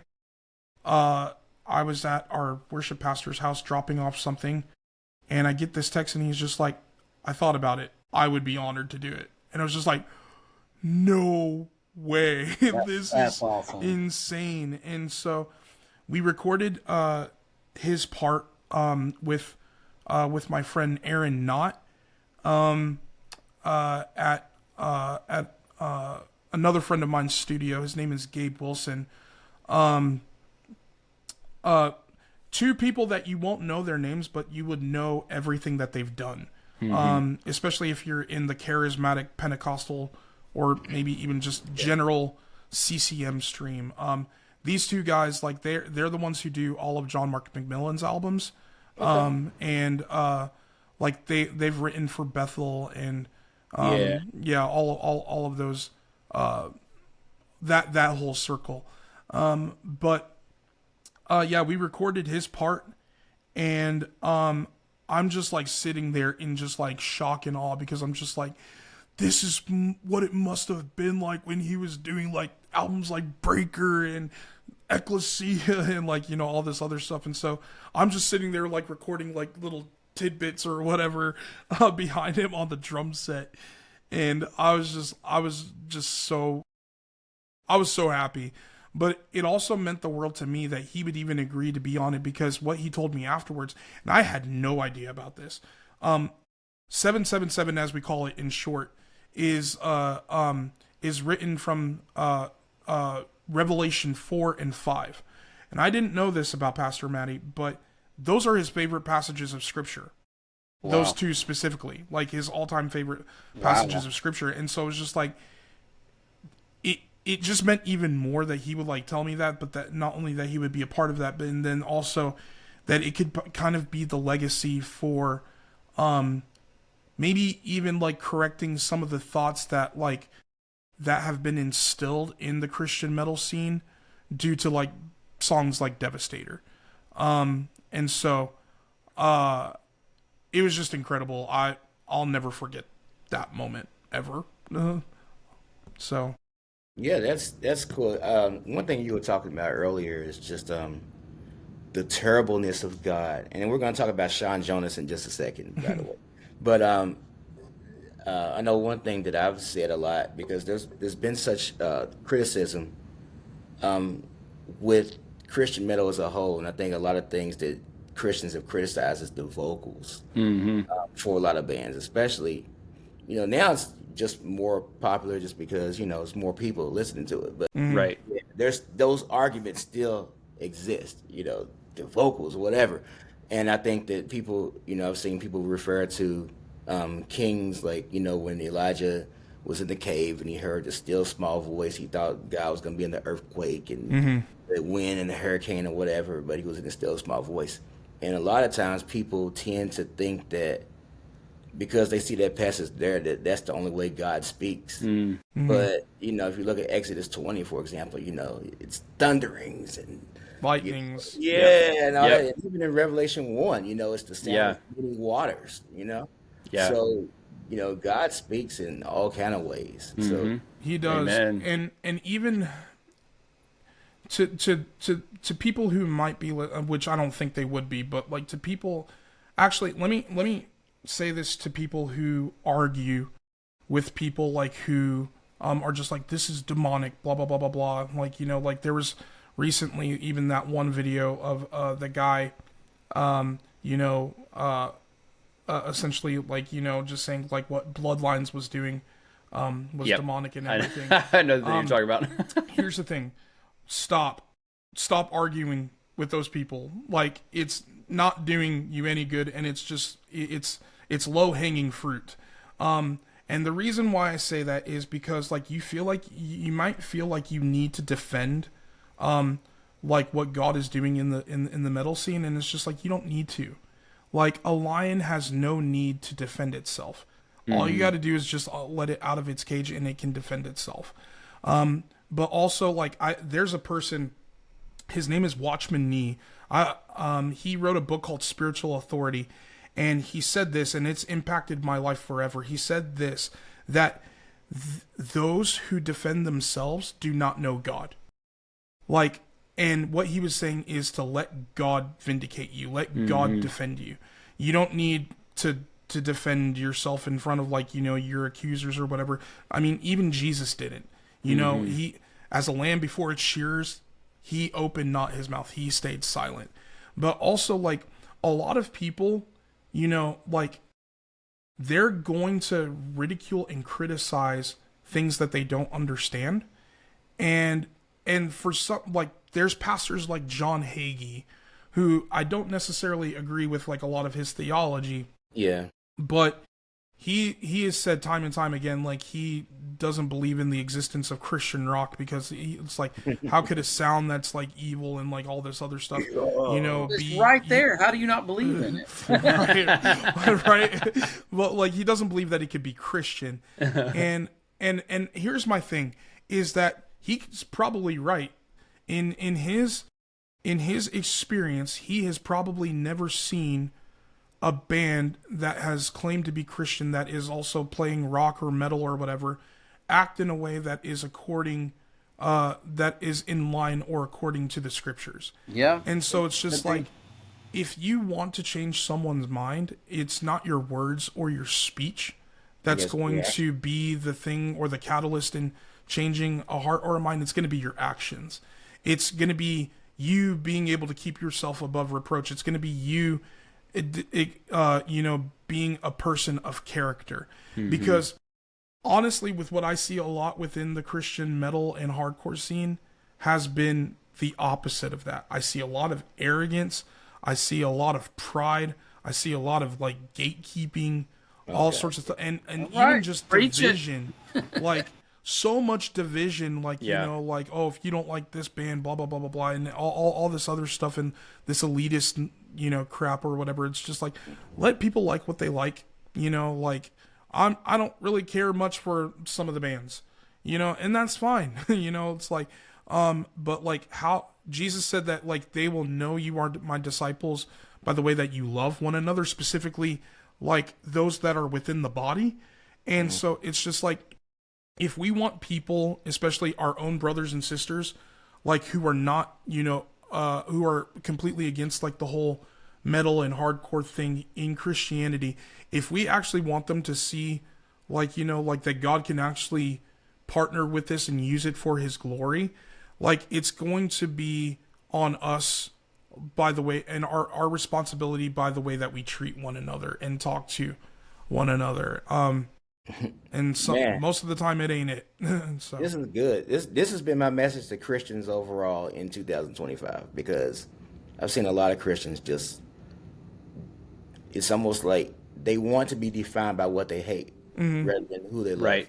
Yeah. And here's the thing, I've been guilty of this. Like, you know, like I've messed it up many times. And like, if I've ever hurt you, I'm sorry. Ask for your forgiveness. Same, but, yeah. Like, yeah, but like, it's like, man, like, I'm guilty of it, but it's just like, I think like what we need to do collectively as a body is just like, instead of trying to like, you know, to like beat people down with like our opinions or our thoughts on like, you know, like, well, you don't know this, or you know, it's like, yeah, they don't know it. Like, and it's like, the way that someone's gonna understand you is if you're willing to come from a place of understanding yourself. It's like, you have to be the first to sometimes extend that olive branch. Yeah. So I don't know. End rant. Man, no, that's really good. That's a very important thing. And I think that Christian metal overall, just historically has been an olive branch, but it definitely seems like, I guess, somewhere in its evolution, you know, we started getting the elitist people and, you know, the gatekeepers and just everything. We're always diffusing arguments of some type in the group. Yeah, I see it all the time, and it's just like, what are you talking about? You got like that hazmat suits on, you're going in, all right, let's break it up. Oh my God, yes. I mean, You must be in a different group. 2319. Yes. Right. Yeah, definitely one of the biggest. We only allow bands that use the KJV to lyrics. Yeah, there we go, the KJV. Oh my God. Well, Dude. IRAE is excluded from that. Sorry. We're the Passion Translation only. No, I'm joking. Demon Hunter is the answer to all of this. No. That is true. What do they use? The Latin Vulgate? No. Right. Oh, here we go. No, they use the message. Oh. No, but no, even Baruch Hashem. we definitely censored like all of the political talks too, because that's a big thing. We just censored it. No, Yeah, we definitely made the decision years ago to focus on the music. Right. Yeah. Because like there's plenty of Facebook groups and websites and everything else for the politics and the theology and all this other stuff. Mm-hmm. And we wanted to keep it about the music that glorifies Jesus, and that's now that does not to say that there's nothing else ever, but that's the main focus. Sure. So we had to make that decision, and some people don't like it, and that's okay. But that's okay. Yeah. So Nathan, do you want to talk about Sean? Yeah, I was gonna say so that was, man, again, really cool God thing. So I met Sean through my other band, through Auto Threat, because we, back in, I think it was 2023, we got the crazy opportunity. It still baffles me that they even wanted to do this, that we got to tour with them up to Furnace Fest, or down to Furnace Fest. And it was like maybe a week-long tour, so it wasn't like super long, but it was so special. And just getting to meet all the guys in Symphony Apparel, and like, again, some of my closest friends now, like, they're incredible guys, and like just so solid in like every sense of the word. And just especially Sean, like when I first met him, it was just like immediate connection with, talking about ministry, talking about like, just what the Lord is doing in his life, just even outside of music, in the in the band setting. And it was refreshing for me, like, because I mean they have like obviously years of experience under their belt, and they have like the tenure to back up their reputation precedes them with Symphony Apparel, with Zayo, everything. And so it was really encouraging for me to let's see, how do I word this, because this is sort of like sad that we are in a culture and society within this scene where you kind of like, with some of like the OG bands from like the early 2000s and kind of the early days of, well, not the OG days of the scene, but you know what I mean? Like in that era when it was like the Christian metal scene and Christian heavy scene was like kind of booming, and it was like it was almost like every band was a Christian band. It's like, you look this way, whoa, that band's Christian. Well, this one's over here. And, and then fast forward 20 years later, it's like a lot of those bands that used to be Christian bands have like kind of fallen off the wagon, and like haven't, they've either like deconstructed and not reconstructed or, or like, they're like, yeah, well, we never believed that anyway. And it's like, and then maybe some bands were just doing it because it was like popular, or because of the fan base, or like, the labels, and I'm not like calling out any band specifically, but it just is, we see it a lot now where there's like bands coming out being like, yeah, like we don't believe that anymore. Or like we've changed our, beliefs on this, or we never believed, and so, and you kind of like have to question and wonder, okay, so this band that's like, so like take Symphony Apparel, for instance, is like, they were like huge, back in the early 2000s with like Christian metal. And it's like, obviously very clearly Christian band. But in general, because of the nature of the music scene right now, you kind of have to wonder like, okay, I hope they're still Christian, and like, I hope this band is still like living the faith and like, following Jesus. But you kind of never know, because there's even probably some bands, again, I'm literally not even calling anyone out specifically. There's probably some bands who used to be quote unquote Christian bands who their lyrics are very like glorifying to the Lord, very like ministry focused, who are currently performing those same songs, but they just don't believe it, and they're just kind of like, who? yeah, oh yeah, like that other band, let's bleep it all out, yeah, but like, I'm not gonna dox anybody, but bands who like maybe they're singing the same songs, but they just don't they're like, I don't believe this anymore. It's just a song. So you kind of like have to question, okay, are you really like a Christian or not? You know. So anyway, all that to say, like when I met the guys in Symphony Apparel, it was so refreshing to be like, thank you, Lord, that these guys are still solid. They're like, the real deal. Yeah, and that's how like Matt was spoken. Like he's the real deal. Like you're going to get the same no matter where you're at. No matter if you're at a club or at a church. Yeah, it's going to be the same person.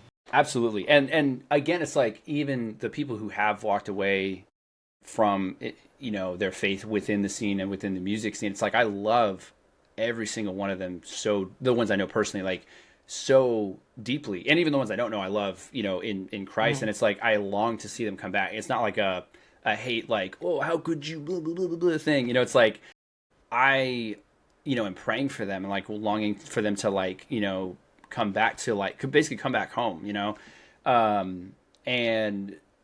but yeah, so like anyway, with meeting Sean, it was so refreshing to just be like, this guy is still solid, and like he I'm sure it's been a journey, but like he's never like run away from this, and so so to be able to see him and do that tour with him and the rest of the guys in Symphony, like, was so special and just so like, especially, dude, I mosh my little heart out every night because that's so awesome. With like, because I'm 34, but I and every time I'm at a show, I'm like, all right, Kashif, this is it. I'm gonna put myself in mosh retirement. Like I'm not gonna go out there. And then when the right like panic chord, yeah, when the right riff hits and the panic chord, like I'm like, I gotta go. And I'm like, yeah. So I have moshed a little bit this year. Not like I used to, but I kind of got in the pit a few times. Yeah, I just see it as like, it's my exercise. I gotta like get out there somehow. But so Symphony was one of those bands where I was like, okay, I need to. One, it's like I gotta represent for the boys. I gotta like respect them, the OGs.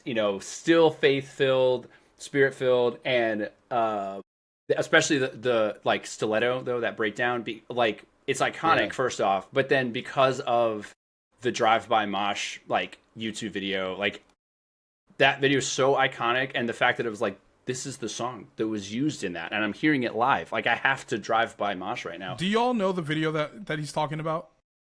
I feel like send it to us. Okay, so when we were in high school, like probably our senior year of high school, these videos started coming out of these people, like these teens that would go to a public place like a Target or a Walmart or some sort of like massive store. I think I do. They would pack in the car, and then they would blast the breakdown from Stiletto, and like they would get out of the car, and like while customers and patrons are just walking in and out, they would just start moshing. And that it's like the sickest thing, because like people are just like looking in horror, like what just literally like blasting Stiletto, like dun dun. Dun, dun. This needs to happen again. No, so somebody brought it back. Literally, like this year, I think, brought it back with the same song. It's like the next generation. They're like, we have to do this. And I'm like, yes, let's go. That's awesome. So I was like, I gotta like, throw it down for them. And then anyway, we became like really close through that tour. And then kind of that was leading right into Furnace Fest. And then that was 2023, and we stayed in touch, like off and on. And then it was kind of actually the summer of 2023 was when we started recording and recorded most of this EP with our close and good friend and brother Sean Robinson, shout out. And because he like actually recorded our full length Spirit, so we were like, we got to go with Sean again. He's just one of our closest friends for years. So anyway, we recorded 90% of everything probably in the summer of 2023 at Sean's studio in Virginia at the time. And wow, cool. And then it was sort of like we were thinking through we wanted to have like, a couple guest spots and features. We were like, all right, who do we know that would be sick? And then obviously like, Maddie was who we were thinking for 777. And then it kind of just like landed. We were like, all right, what if Sean Jonas was, on Tetelestai? And um, it turned out so cool just the way everything fell into place because like just being able to have he has such an iconic voice anyway and just like it literally wasn't even like oh that'd be cool to like have really famous vocalists on or it was almost just like hey what if it like our good friend Sean was on the album like so a little confusing just two different Sean Robinson who we recorded with and Sean Jonas. Mm-hmm. So Sean, like Symphony Sean, we were like, what if we just like asked him if he'd be willing? And we didn't even know if he would be down, because maybe he'd be like, I don't know. But he was so excited to do it. He was like, and so I put him in touch with Kashif, and like they were able to work out like details and stuff. And so it's so cool to like take a step back and see how the Lord orchestrated like all of that. Where it's like when we toured with. I can't remember the order, but it was like right around the same time, obviously in 2023, like when we toured with Symphony in Peril, but it was with Idle Threat. So it literally wasn't even related to IRAE of like how I like met Sean and then getting to like connect the dots and like the Lord kind of full circle, bringing it around where he actually ended up, doing a guest spot for, my other band was pretty cool. That's awesome. Yeah, that's awesome. Well, we got a couple of questions here before we close out. Yeah. All right. So here's one, and then Jay, you can go next. But what is your newest favorite band that you're into? Ooh. So okay, you mean like newest, as in we've discovered it newly, or like a new band, newer if band. that makes sense? It could be either. It could be either. Okay. Really. Like I just discovered Led Zeppelin. No. Yeah. My favorite. No. That's crazy. Let me see. Kashif, if you have one, you can go. I'm like. I got you. Yeah. Okay.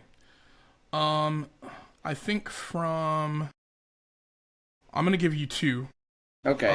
One is heavy. One is far from it. Okay.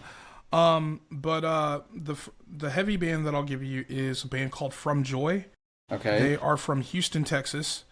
They are the strangest band ever. No. It's basically like if anyone is familiar with the band Chamber from Nashville, Yes. they have elements of that, plus a lot electronica dance music. Wow.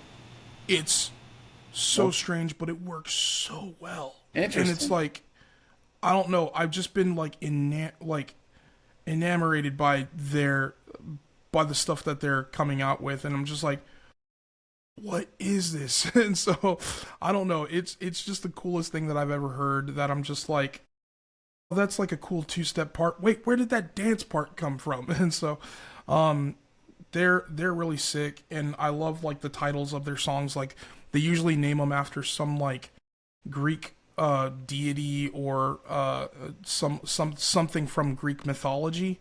I just think it's really cool. And then the second is a band called Mikedem. They're from Tel Aviv, Israel, and essentially this group they blend a lot of like various genres together, but like where they kind of like at their foundation they use traditional and local instruments to what is found in the Levantine area, and this is what's awesome about them is they take the scriptures, so like mostly from like Psalms or other passages, but they sing them in their original language, obviously being cool. Hebrew. Yeah. And so it's like you're hearing these songs like almost like a modern take of what these songs could have sounded like when David was writing them, when the sons of when Asaph or the sons of Asaph, were penning these down. What like what this song could have sounded like, and things like that. And I've just come to like fall in love with their sound. That's pretty so cool. much. It's pretty much almost all of what I listen to, which has really been helping with my Hebrew because I'm trying. like I'm really good with biblical Hebrew, but I'm trying to learn modern Hebrew again, and so it's so like it's crazy because like modern Hebrew and biblical Hebrew, it's like learning Latin to Spanish or whatever. Like obviously there's some similar root things, but it's a beast of its own. Like trying to go from biblical to modern, and so, but yeah, it's been really cool. So but they're an incredible group. It's spelled That's awesome. Miqedem. They have like one more time. I'm gonna look them up right now. Miqedem. It kind of reminds me of the band. Have you heard of the Who? HU? They're yeah. Oh, From yeah, Mongolia. Yeah. Dude, they're sick. Yeah. I really want to learn Mongolian throat singing. Oh my god! For a second, I thought, no joke, you're like, you ever heard of the Who? No, Yeah, like, that's where I thought you were going, but when you spelled it out, I like was like, oh Pinball yeah. Wizard. I love that. You're like, there's also a Chinese band that is a metal band that uses traditional instruments too. I cannot remember That's the cool. name of that band. But whenever you were talking about the sound, they try to do it with the traditional sound of, Sure. you know, there's also, I finally discovered after many years, I found a band called Sons of Korah out of Australia that sing scripture to music. So there's a lot of bands That's that do sick. that, but it's mostly Sure. for kids, right? Yeah. This is like legit, like music, and they use traditional instruments from the time period. And I've got a couple of their CDs, but it's just scripture. Like that's That's all so they sick. sing. So yeah, love that. if anybody's looking for that, check out Sons of Korah. Okay. All right, Nathan, what you got? Okay, so yeah, two quick bands, and Kashif, I think you'll appreciate the first one. The first one, and I think Kashif know more about this band than I do. It's a band called "And I Dreamt of You," and they're from Florida, if I'm not mistaken. And oh my gosh, these guys, again, I think this EP was, or promo was released this year, and it is like, again, like metalcore revival, like again, my bread and butter of like kind of more like almost screamo, scrammy, but like heavy, and very spirit filled, like super Christian, like they're so good. Like the breakdowns are so sick, the riffs, they have like really fast parts, and then they're amazing. And then Kashif, if I'm not mistaken, they're all super young, right? They're super young. Yeah, they're from Orlando. I don't know like their ages or anything, but shout out to Sean from Kingdom Core for putting me onto them, because like he's the one who posted about them, and I was just like, I'll give it a listen, and I was just like, holy crap, I want to tour with these guys like yesterday. Yes, I literally started punching Kashif in the car when we were listening to it, because I was just literally, wow. The first time I heard it, and then the other band is a band called Pieces of Eden, and they're from the UK, and I like randomly stumbled upon them. I think probably just when Spotify starts rotating through, like after you listen to an album, it like... Wait, I wasn't the one who showed them to you? I can't remember. Maybe you did. I think maybe it was like simultaneous. I had like through the Spotify radio come up with one of their songs, or maybe you told me about them. But again, signed to the same label as "And I Dreamt of You." That's must be why I like them. And again, just that like beautiful, like emotional metalcore that I love, and just very like, again, panic chordy, like breakdowns, but it's also like, I think anything with an English accent automatically sounds cooler. So it's like anytime they do like almost spoken word type, like, you know, vocals, then I'm just like, this guy's so cool. Close your eyes. Yes. The new closing. I got a picture lying face Yes. down on the tabletop. Yes. I haven't seen in years. Oh my gosh. And you say you can't sing. I can't. So those are two bands that That's cool. that recently I've been Well, that's super awesome, because into. that's 4 bands I've never heard of. So Cool. Exactly. I definitely got them in my Apple Music now, so yeah, I'll be checking them out later.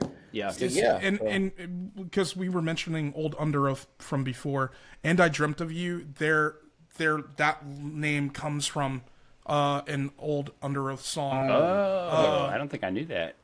Like from not Cries of the Past. Is it? Oh my gosh, I can see the album right now, but I like. Changing the Times. No, I think it is Cries of the Past. I could be wrong, but anyway, it's like the early Under Oath. Yeah. And that's where they model their sound after, and so it's freaking sick. But anyway. Yo, so one thing we talked about earlier is we spoke of Kirk Franklin, but also are you ready for the revolution? Yeah, it is Cries of the Past, by the way. That is correct. Yeah, Cries of the Past. Yeah, I think I was talking about that album earlier too. And also, of course, you all of us really being in churches and stuff, and of course, different churches have different styles. I've been a church musician among a million other things for many years. I think I'm like 20-something years in doing church musician work. Yeah. I've played for like a lot of churches, still have good standing with all of them. Nice. But yeah, it's like it's interesting because like I would say two of the biggest churches I played for were a really huge Baptist church with like 14,000 members. Yeah, wow. And a lot of gospel artists used to come through there and still do. Yeah. And then also the other church is like a really huge evangelical church, like about 90% white people. Yep. And the music that they did was definitely, they still do, is like CCM. They have a lot of people coming through, like Benny Hinn a lot. They're hugely charismatic. We just had Stephen Curtis Chapman at my church last week. Nice. Yeah, Stephen Curtis. I didn't go. Why not? I just never got into it. I just not my thing, man. That is so funny, dude. Like, yeah, they had Stephen Curtis Chapman, but yeah, I wasn't there. No. Yeah, it was great. I wasn't there. I was more Newsboys, Audio Adrenaline, DC Talk. Yeah. Okay. Cool. Yeah.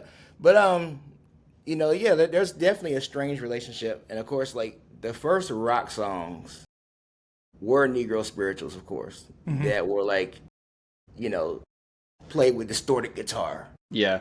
And then everybody was like, it's the devil's music. And then all of a sudden, rock musicians were like, we like the devil. Let's go. Cool. Let's do this. So right, exactly. So then it went from being a gospel thing to just almost the opposite, like totally. But there have always been intersections between the two styles of music. And I think I saw that especially when I went to Australia. Hanging out with Mortification guys, and me and Jason from hanging out with Mortification. That's so funny. we were in this rehearsal space, and I went into another room talking to some death metal guys, and the guys, they were talking about gospel chops, like the videos. Yep. And I was like, okay, this is definitely a lot more widespread than I thought it would be. Yeah. But now it's like a lot of, I think about Slipknot and Eloy Casagrande, who has definitely been very influenced by gospel music, and he actually used to be in a CCM band growing up. Really? I don't think I knew that. Yeah. No. That's sick. Yeah, so, but yeah, like I see a lot of people doing gospel and stuff, and of course, even me, like I've worked with a lot of musicians that are on the spectrum of both, and I've been encouraging people for like 20 years. Listen to both. Yeah. Absolutely. So who else, like, besides Kirk Franklin, like, what else do you all listen to on the gospel side or whatever? Or, on the gospel side, oh gosh. I'm very picky when it comes to gospel music. And a lot of it is because I find, like, a lot of the theology to be shallow. Like, God bless him, love Fred Hammond, but, like, it's like I hate songs that are focused on me. Absolutely. Yeah, absolutely.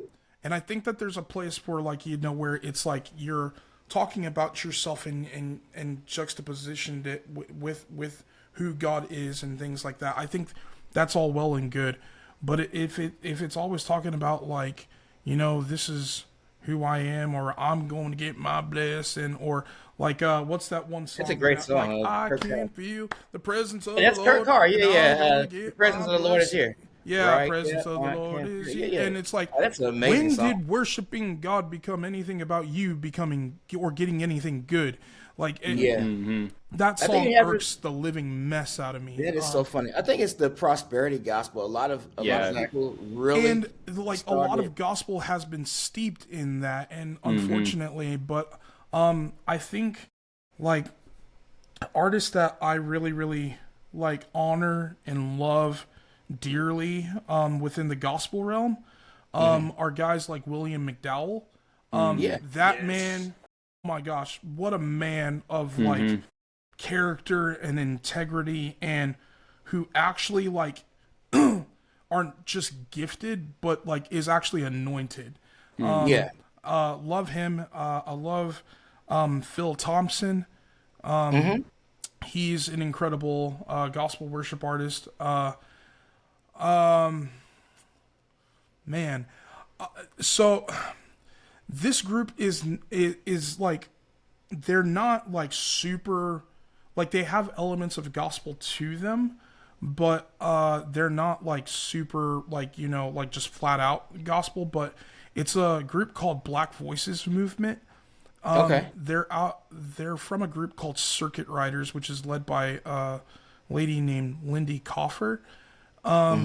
They they Man, actually, if y'all are familiar with "No One Like the Lord," it's the "Worthy Yeah, is I know the that Lamb song. who Yeah. was slain and seated on the throne." There's no one. They're the ones who wrote that song, Okay. and so Black Voices Movement. They are an incredible, amazing group. I'm friends with some of their artists, and then, but as far as like other like worship stuff, I'm very biased on this, because like there's some of my really good friends, but I love Upper Room, from Dallas, Texas. Yep. Shout out to Rafi Greco, the greatest worship leader of all time. No, but yeah, no, I love them. Let's see. I love Josh Baldwin. I think he's an incredible guy and such a nice guy. I'm also in another band called Mountain People Worship. It's a folk rock bluegrass type thing, Wow. and Yeah, it's sick. it's You're gonna have to it's a send lot us. of fun. You're gonna have to send us some links to check that out. Absolutely. Right. We're we actually just did an album, recorded an album a year ago. It was a live album. It's called Yeah. Live on a Dirt Floor, and then we just released it not too long ago. But we had Josh Baldwin on one of those songs, and Wow. That was cool. yeah, he's great. I love that man so much. Yeah, it's so cool. And Yeah. but yeah, him. I love Stephanie Gretzinger. She is. I love that woman. Got to actually play with her, play drums for her back in July, and that was really cool. Cool. You Oh, got you gosh. some gospel chops. Do you chop? Are you are you Not like for CCM influenced? stuff. Yeah. I am a chopper. Like Okay. so when I started, the church that I came from. So the where we took that photo that that I had mentioned, that was the church that I used to work at. That was a gospel oriented church, and so I had to get good really really quick. So thank God, like like being in DC. DC is has a nickname. It's called Chocolate City. And because of that, you have a lot of great musicians that come out of there. Absolutely. Yes, sir. One, just rest in peace, but one of the legends, Aaron Spears. Aaron Spears. Yes, sir. Yes, like love that man so much. Yeah, I Like knew that Aaron dude for has sure. taught me a lot. I've never like actually been taught by him proper, like sitting in a room, but I've learned so much from him just watching his Yes. videos and some of the like the sessions that he would do, all that other stuff. So yeah, shout out to him, and like an amazing man of God too. Absolutely. Yes. But yeah, and we also oh man, there's also from our area, we have from the DC area is a guy named JJ Hairston. Yeah, so he's a local worship leader and pastor that's in the DMV area that, just watching their band and whatnot. And then, but obviously like watching like, the greats like John P. Key and, like all of them, just like really just like learning from their drummers. Another one that doesn't get mentioned as much that I think is incredible, that I've learned a lot from, is Chester Thompson. I've worked with Chester, so this is crazy. So like, as a quick note, yeah, Ichthus Festival. You familiar with Ichthus Festival? Yep. Very So familiar. there's a band that I was in for years. The founder of the band just died in March, but it's called the Ascension Band. It was literally put together to showcase, I guess, musicians that play for secular artists but are Christian or have some kind of Christian roots. And we actually did main stage at Ichthus for years. Nice. Within that band, I was the rookie. I'm still the rookie of the band. But everybody else, like, we're talking about people that were in the band include Phil Keggy, Richard Wooten, Chester Thompson. Gosh. Let's go. J.D. Blair. Wow, that's incredible. Gosh. Unreal. Yeah, that's crazy. And also, let's see who else. There was a few others too, man. But we were all in this band together. Like, yeah. That's incredible. I've always wanted to amazing. meet Chester. Like that. He lives in that area in Nashville anyway. He's in Nashville. Okay. Yep. But like for those who don't know who Chester Thompson is, he was the drummer for oh my gosh, why? Frank Zappa. What? Sorry, what was that? Frank Zappa. Yeah, sure. Frank Zappa. But Wow. also, why my brain just kind of like went. Genesis and also Phil Collins. Phil Collins. Thank you. That's what I was like. So like, yeah. So he was one of the drummers with Phil Collins. Like they would sometimes double up. And so, like, imagine two drummers just. Yeah. No doubt. No doubt. Yo. Right. So yeah, no, that an incredible drummer, but also like has like drummed for CCM and artist greats like Ron Canoli. Yeah. Like, if you don't know who Ron Canoli is, you're messing up. Yeah, Ron Canoli is the standard. It's for sure. standard. Especially because like everyone knows my epic, and everyone knows the song. Oh my gosh, Hail. Yeah, like where he starts singing Majesty. Like Yeah. Worship like His that's Majesty. that's a Ron Canoli song, Ron Canoli so classic, sick. and so Yeah. get familiar. Oh, but everyone knows Ancient of Days. I hope so. Yeah. Yeah. Well, so- before Nathan goes, I'm just going to drop this rock and roll worship circus. There we go. All right, go ahead. Let's go. Come on. Yeah. So I'm so excited because I love like CCM Christian music, especially like from the early 2000s growing up. So you mentioned Stephen Curtis Chapman. I grew up listening to a ton of Stephen Curtis Chapman because my dad loves him. So my dad, my brother, and I are going to see Stephen Curtis Chapman maybe on the same tour that you didn't go to see. Probably, the Speechless tour, like in the spring, I guess, of next year Basically here. the same as Michael W. Smith, right? Like, Okay, I was going to say, did you guys notice my shirt? I see it now. Yes, sir. Yep. So I'm shocked no one's noticed until yeah. now. Well, I couldn't see the whole thing, but Yeah, it's just his Right. eyes. Oh my yeah. God, that is amazing. Yeah. So literally, I love Michael W. Smith. Could he Means be so much The to me Messiah. Yeah. because, like, not only again is he like solid and just such an amazing guy, and well, I've never met him, but just from what I've heard, and then I finally got to see him here in Nashville. He played in a cave, which is amazing. But like I've seen that cave. I would love to go to a show there. it's sick. Yeah. I Oh, don't threat. man. We got to play Tennessee is for Lovers, the festival that they had, and there was like a main stage and the cave. We played the main stage, which normally would be cool, but we were like, but we want to play in the cave. Yeah, Like, that's pretty rad. That's awesome. But so Michael W. Smith, we grew up listening to him as well. So like literally, like I'm going to collect my thoughts because I could go on forever about like how much he has influenced me musically, because like his earlier albums were still like worship albums, but they weren't like congregational, songs, if that makes sense, like that, like a congregation could sing at church or something. It's like they were Christian songs, but he, even at the time, I feel like was very groundbreaking in like pushing the envelope of what a Christian artist could sound like. You know, with like back in the 80s and 90s, you know, with like a little bit more like pop and rock and stuff, and like and going back and seeing videos of him in that era, and just so like growing up, the album Go West Young Man was so impactful to me, like musically, because you had people on that album, like specifically Dan Huff, the guitarist. Dan Huff is amazing. Yeah, dude. One of the greatest session musicians. Yes, literally, his guitar playing shaped the trajectory of my like guitar. You know, it's like him and like Eddie Van Halen. You know, were like the two like where I was like, Dan Huff is so underrated. Yeah, like and he's probably played on so many more records than people realize. Absolutely. And because literally, I will die on this hill.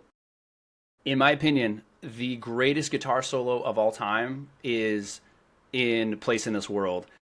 Dan Huff, that guitar solo is so iconic, and it's perfectly like it's tasteful. It's not over the top. It's just enough with the modulation. It's, you know, it's perfect. So, and the tone and the everything about it. Go back and listen to that. I know, yeah.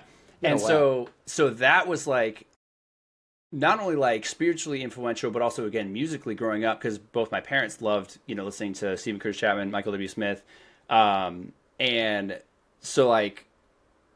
And now it's cool. My brother, actually, I have two nephews. He's now like introducing, you know, my nephews, they're really, really young, to like the same, you know, music like Stephen Curtis Chapman, Michael W. Smith. So it's cool, like seeing like, you know, them appreciating the same, you know, music generation wise. Then slightly adjacent to that, I love Toby Mac. He is. Yeah, he live, like, especially. Yes. Like, I don't listen to his music studio, yes. but live. Yeah. And like his. Dude, especially his first solo album, Momentum, again, life-changing for me, because it was that like rock, like rap rock, new metal, like early 2000s, that was again kind of a gateway sound for me, because it was like a Christian artist, but yet like kind of pushing the envelope and like heavy and like all this stuff. And yeah, so much so that I like, again, was so obsessed with that first album. And I like his later stuff. Like that was like, he kind of veered a little bit away from the rock element, and so I like missed that in like the later stuff. But when I was like super young, I was like, this is the coolest thing I've ever heard. And then another artist who was in that same circle. Well, there's two I can think of. Again, so underrated, has produced probably more albums than people realize. Charlie Peacock. Yes. Yeah, like his solo stuff. Like his actual like music that he would release was incredible. Like Secrets of Time, that album, again, we grew up listening to that, and like, you know, I think he's here in Nashville, and like I know somebody who like worked with his son, and I'm like, I need to know him, you know, like like I just would love to like just meet him and make that connection. But like again, yeah, incredible like producer, and just and then the other artist I thought of that I'd be shocked if honestly anybody has heard of her, but her name's Michelle Toombs. And she was like, almost like a Christian Enya kind of vibe, like very like genre wise new age, not spiritually, but the sound was very you know, in that like that realm, very like airy, kind of ethereal sounding. But she was like, that was like a childhood album I remember like listening to all the time with my family. Yeah, a couple of her CDs or something. Yeah. But yeah, so that kind of is like the wheelhouse of, okay, this is so random. Give me 2 seconds. I have to show you guys something, but it's in the other room. I'll be right back. Let's go for it. While we do that, I'll say this, Kashif, there is a band that you got to check out called James Hall and Worship and Praise. Okay. Okay, I'm not sure. Are you familiar with Jeff Davis, the drummer? This is relevant. Sorry, what? I said, are you familiar with Jeff Davis, the drummer?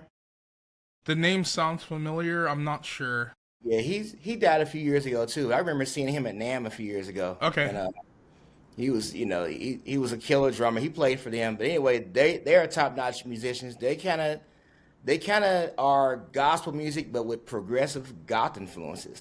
Oh, sick. So Gospel choir. basically, Sleep Token. No, I'm joking. Let me stop. Right, I'm sorry. exactly. Yeah, exactly. They're the sleep token of choir music. That's Okay. Like, hilarious. for real. So I'll send some links. I'm gonna tell you, one of my friends that I turned on to them is Luke Remo from Crimson Thorn, Okay. who was Yeah. an old school Christian death metal band. Yeah. He said he listens to them now like every day. They're just so good, man. Nice. That's awesome. They're kind of along the lines of the only gospel group I can compare them to was Ty Tribbett and his group. Ty Tribbett, man. His drummer is insane. Spanky is, Man, that's a name I hadn't heard in a minute. Spanky is insane, dude. Like, Insane. God. Yeah, Spank that. Yeah, all right, go ahead. Okay. All right. So this is relevant. We were talking about this. This was like a highlight for me, getting to meet and have him sign my OG copy of that's dope. Momentum, yeah. Yeah. This album. This was like the one I had as a kid. So I like brought this with me to the signing. I was like, "Hey, Mr. Toby Mac, can I hear you sign this?" And this is like a couple years ago. So it's like 20 years later, I got him to sign it. And he was like, he legit looked at it. He's like, "Whoa, this is a throwback. This is old school." Yeah. Dude. Now he's going to be coming to your show getting your autograph. Yeah. That's right. Come on, let's go. Amen. Yo, this is crazy. So, I was talking about the shows that we did at Ichthus Festival, man. Yeah. So I would say there was like maybe four groups that we used to share the stage with all the time and just hang out with. Toby Mac was one of them. Pillar was another. Nice. Who else was it? It was, like I said, it was a couple of them. Pillar was another. And the Showdown was another. Oh, and So Showdown. we just- Yeah. Oh. We just did an interview with David from the Showdown. Oh yeah. He was saying, yeah, dude, I love Davey. Yeah. Yeah, we were, just remembering those Ichthus memories. Yeah. It was such a great time for all of us, man. Pillar was the biggest show I ever booked. I booked them on their Fireproof tour with the Benjamin Gate. Oh my gosh, the Benjamin Gate. And East West. Yo. Yeah. What? Yes, Dude, yes. no one knows about that band. No Oh my one. Dude, god. I have it on vinyl, bro. They Yo. released it on vinyl last year. Oh. I used to love that album cover alone. Just sucked me in, like Yeah, like man. Lion and stuff. Yep. They were a really good show. It was a great Yeah. show. That's so sick, dude. Now I have the Benjamin Gate stuck in my head. Oh, Right. so, Right. So I was like engaged with my wife, and I listened to that album a lot. So that's one of the albums that brings back a lot of memories. That first one. Yeah, that's cool. Such but what's his name had to go and break the band up Sorry. because she had to go get married. Yeah. Who does that? What's his name? Benjamin. No, I'm just playing. No. Who's the artist? Mr. Gate. The artist that she Bill married. Gates. God no! Oh my gosh, it's blanking. He was on. I'm not sure. I actually don't know. Yeah. The biggest worship leader on BEC Records. Jeremy Camp. Jeremy Camp. Thank you. Oh, okay. That's she went and married him, and we always joke that she broke the band up. Or Jeremy broke the band up. Yeah, well, yeah, Jeremy broke the band up. That's right. Take the place in this band. Okay, low key though, one of the hardest Take the songs guitar from my in hands. CCM history is "Take My Life," Jeremy Camp. That riff goes so hard, and people sleep on that riff. Yeah, like That's hilarious. Yeah, Jeremy, he's really good. yeah. He's All right. really All right, we'll let Nathan answer this, and then Kashif. What is one thing about you that fans watching this may not know? Okay, I was thinking about this question. Yeah. And I think the thing that pops in my head that I think I want to talk about is people might know this about me, but maybe not. I am a huge video gamer. Okay. Like, as you can see back here, we got you probably noticed the whole library back here, got, all kinds of stuff. I love gaming. Like, it's probably like outside of music, my number one hobby, for so many reasons, like having grown up, ever since I was a kid playing on the OG, like Atari and, Nintendo. Yeah. And then all the way to Genesis. I remember getting my first PlayStation and then PS2, Xbox, and then what was the rest first is game? history. What was the first game that you beat? The first one that I beat, that's a tough one. If I had to, off the top of my head, for the sake of time, I think the closest I got, I don't know if we ever beat it, but was Mega Man 6 on the original Nintendo.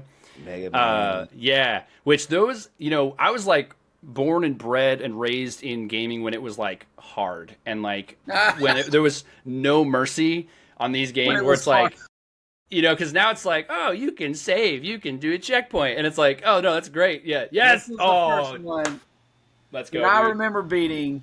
Yes, because we also had the code where you get 30 men. Yes, right, yeah, totally. No, it's like, but having grown up in that era of gaming, I'm so thankful now to be able to appreciate the gaming we have today, and I feel sorry for like, kids these days, it's like who are playing games now and they try to go back to like, what are these weird graphics? Yeah, I'm like, if you only knew, man.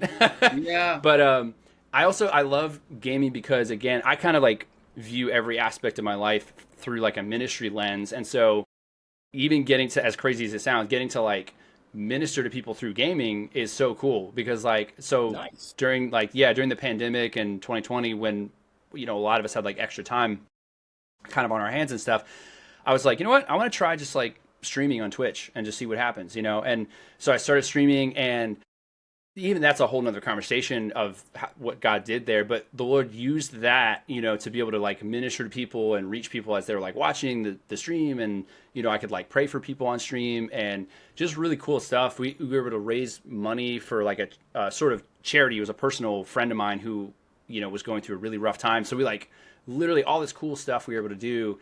And then another cool connection for me personally is my brother. Like we're, best friends. Like he is my absolute best friend, and we like, are so close. But he's like, he lives back in Maryland, so like we're distant, like physically distant.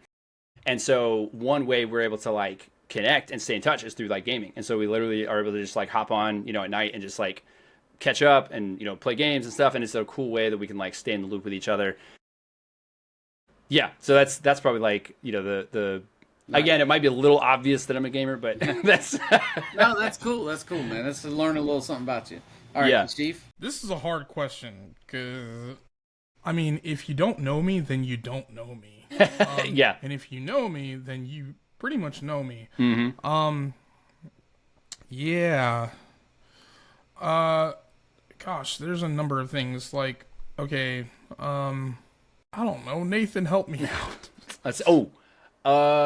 Dude, we've got stuff from I'm a huge NASCAR fan to I never slept with a pillow for 30 years. I mean, we've gotten if all you're a kinds NASCAR of fan, Huh? If you're a NASCAR fan, you need to come to Bristol because I live right. See, I live right next to really the track there. That was actually Joey West is the drummer for Disciple. Yeah, dude, Joey's awesome. Love him. Yeah. He was just at our church like a couple months ago. Oh, cool. Okay. Yeah, so you could talk about something. I'll say it in code. Something you had to like, I think, sell your stuff, but then you bought it again.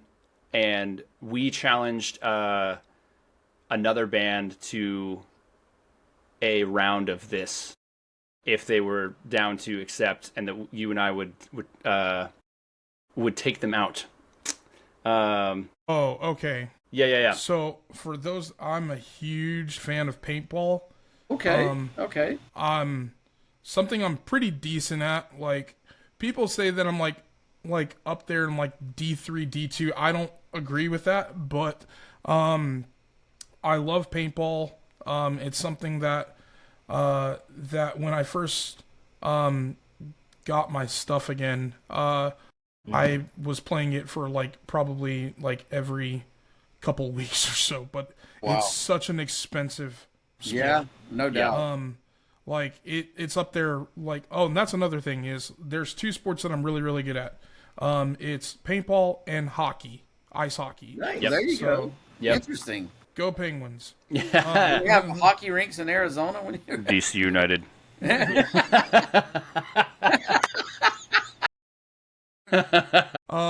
Anyway, yeah, there's that. You should tell them what your favorite or top like couple favorite movies are, and then favorite TV show. That's people may not know. Okay. My favorite movies. if we're like this is something that people would never think, but it's one of them is "Oh Brother, Where Art Thou?" Yeah. Yep. Jamming soundtrack. Yep. A Goofy movie. Literally I the love Goofy Disney. movie? But Okay. yeah, Emperor's New Groove. All right. Yep. Taken. With Liam Neeson. And oh my gosh, what's another one? I'm trying to think. Well, and we'll just get into like cartoon wise. Avatar: The Last Airbender. Okay. And then probably Animaniacs. Yep. Animaniacs. Yep. I dig that. I are the got my facts. kids watching that. Heck yeah. Yeah. But yeah, so those are some of my favorite things that people might not know. What else? Man, I just can't think of Animaniacs without Hellspin and oh my gosh, those were some good days back then. They were. I can say an interesting fact about Kashif that people may not know. He is an incredible chef. Oh, nice. Okay. Yeah. He he has made me some meals and I'm like, let us know Lord. what time Jay and I's on our way. Yes. I'll be in Tennessee next week. I might have to make a detour. There you go. There you go. But yeah, through. if you ever get a chance to have Kashif cook for you, always say yes. Cool. Man, dang, I'm going to be closer to Nathan, though, so I'll just come see you, Nathan. There you go. Yeah. And then I'll just come to Nashville. Yeah, come on to Nashville. Perfect. I'll be around Sunday through Wednesday. Yeah. Nice. That's coming up. Let's see. Obviously, like I pointed out, like I grew up in a Jewish household, but I would say that I'm still a practicing Messianic Jew. So, yeah. Nice. I have visited a Messianic Jewish service before. Nice. I have a bunch of really cool Messianic Jewish friends, so now I have another. There you Let's go. go. That's right. That's right. There we go. See. What? Okay. Moving on to the next question. No, I'm joking. Let me stop. We. All right. Yo, what is your favorite thing about being a Christian? We can go. Definitely okay. the persecution. No, I'm joking. That's my favorite. No, I'm joking. We don't get persecuted. I know. I was gonna say yeah. Especially in the States. So yeah. Again, I was thinking about this question. I think there's so much that I could say, but I think my favorite thing about being a Christian is, I think just the grace and the mercy that Christ, has for us, and just like the fact that no matter how many times we stumble, no matter how many times we fall, make a mistake, mess up, don't live up to a certain expectation, it's like his mercies are new every morning, and like that, and that it's not about works, that it's Christ, said it is finished, and so it's like in living our life as a believer, it's like just having the like security and the knowledge that it's okay, like if I mess up, it's okay if I make a mistake, because there's grace and there's mercy. So I think just that like unending grace, and that just never ends, because it's so easy as humans to kind of like have a limit and be like, I don't know if I can forgive this guy this time, or I don't know if I can like, show mercy this time, because what if they keep doing it? It's like, and God's not like that. It's like no matter, and it's easy to like look at God and be like, Lord, do you still forgive me? Like just, this happened again, like I did this thing again, or I said this again, and, but yet it's never ending, and it's just so amazing.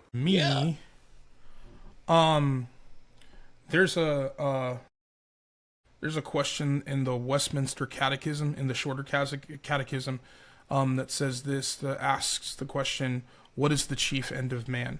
Mm-hmm. The answer to that question is the chief end of man is to glorify God and to enjoy him forever. Yeah. And I think like my favorite aspect of being, in the kingdom, belonging to God, is the fact of that I get fellowship with him. And from the point of fellowship, I get to enjoy the presence of God. It's not something that I have to hide from. It's not something that I have to run from or be scared of, but actually like that it's a place that I find refuge. It's a place that I find comfort. It's a place that I find rest. Jesus said that the kingdom of God is righteousness, peace, and joy in the Holy Spirit. And so it's like with fellowship with God and getting to enjoy Him, I get to enjoy those things. And then by extension, I get to also enjoy fellowship with those that He calls His people as well. And so it's like, I might not know, the two of you super well, but because we all belong to Christ and because we're in union with Christ, my spirit can actually testify to it's like, I feel like I've known you guys forever just based on the sole fact that each of us are in Christ. Yeah. And so I love that aspect of fellowship, both with God, but then also with others as well. Man, that's really good. So what can the Christian Metal Group do to help support IRAE? I've been very excited to answer this. Let's go. Ready. We're going to be playing in Oak Harbor, Ohio, in just a little less than 2 weeks now, for a festival called Undead Revival. It's being hosted by a guy named Phil King. Shout out to him. He is an incredible man. And he and his wife both. But I'm actually planning on saying this from the stage, and that's that more than ever, bands that are proclaiming Christ or that are attaching Christian to their name need your support now more than ever.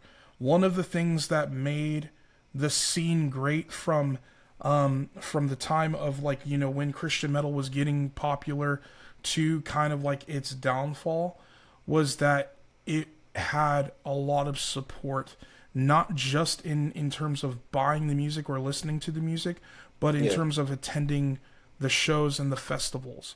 Right. And here's the thing, the scene cannot support itself with if people are not coming out to the shows.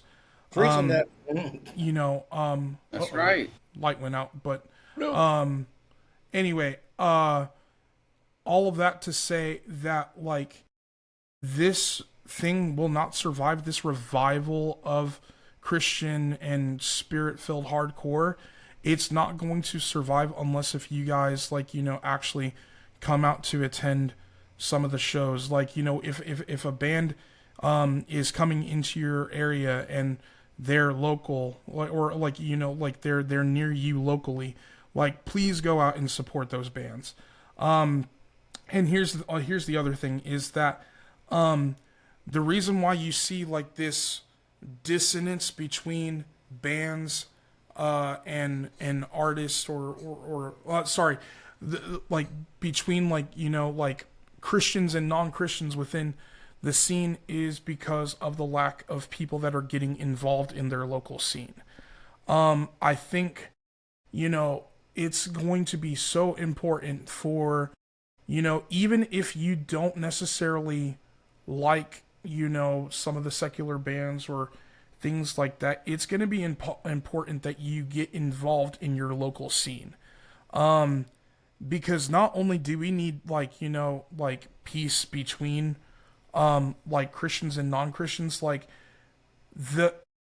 the way that the world the world specifically in terms of the non-Christian underground scene, the way that they're going to listen to the message of the gospel is by you actually getting involved in what the local scenes are doing.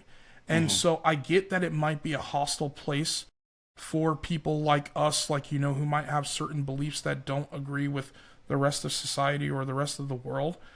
But the way that people see your love is by your involvement. And so whatever you can do to be a part of the local scenes, and I get it, people have families, people have life going on. But the reason why Christian metal had like all of this involvement and got to the place where it was because people were willing to like actually go into places that might seem scary or uninviting or like, you know, kind of hostile. You know, like, and it's time again for like us to like actually get involved in like, you know, what's happening within our local spheres. Otherwise, this is the stuff that we create, the stuff that other bands are creating, it's just going to remain like on Spotify or Apple Music or whatever it is. And in order for it to like actually like for bands to tour and to like, you know, to get out there and to spread the message, whatever it is that they're wanting to say, it's going to take your involvement as well. We all have a part to play. Very well said. Yes, yep. you got to show up, buy merch, support, go to the shows, absolutely. And so we're definitely looking forward to when new music drops, whenever that may be. Yes, that's right. And I would love a tour of IRAE and no treaty. Okay, I'm just saying. That would be dope. We shall see. That would be dope. I would be there for that. But thank y'all so much. This has been great. Yes. And look forward to seeing y'all around. Yeah, appreciate it so much. Thanks for having us on. Thank you guys. We really appreciate it. Yo, for sure.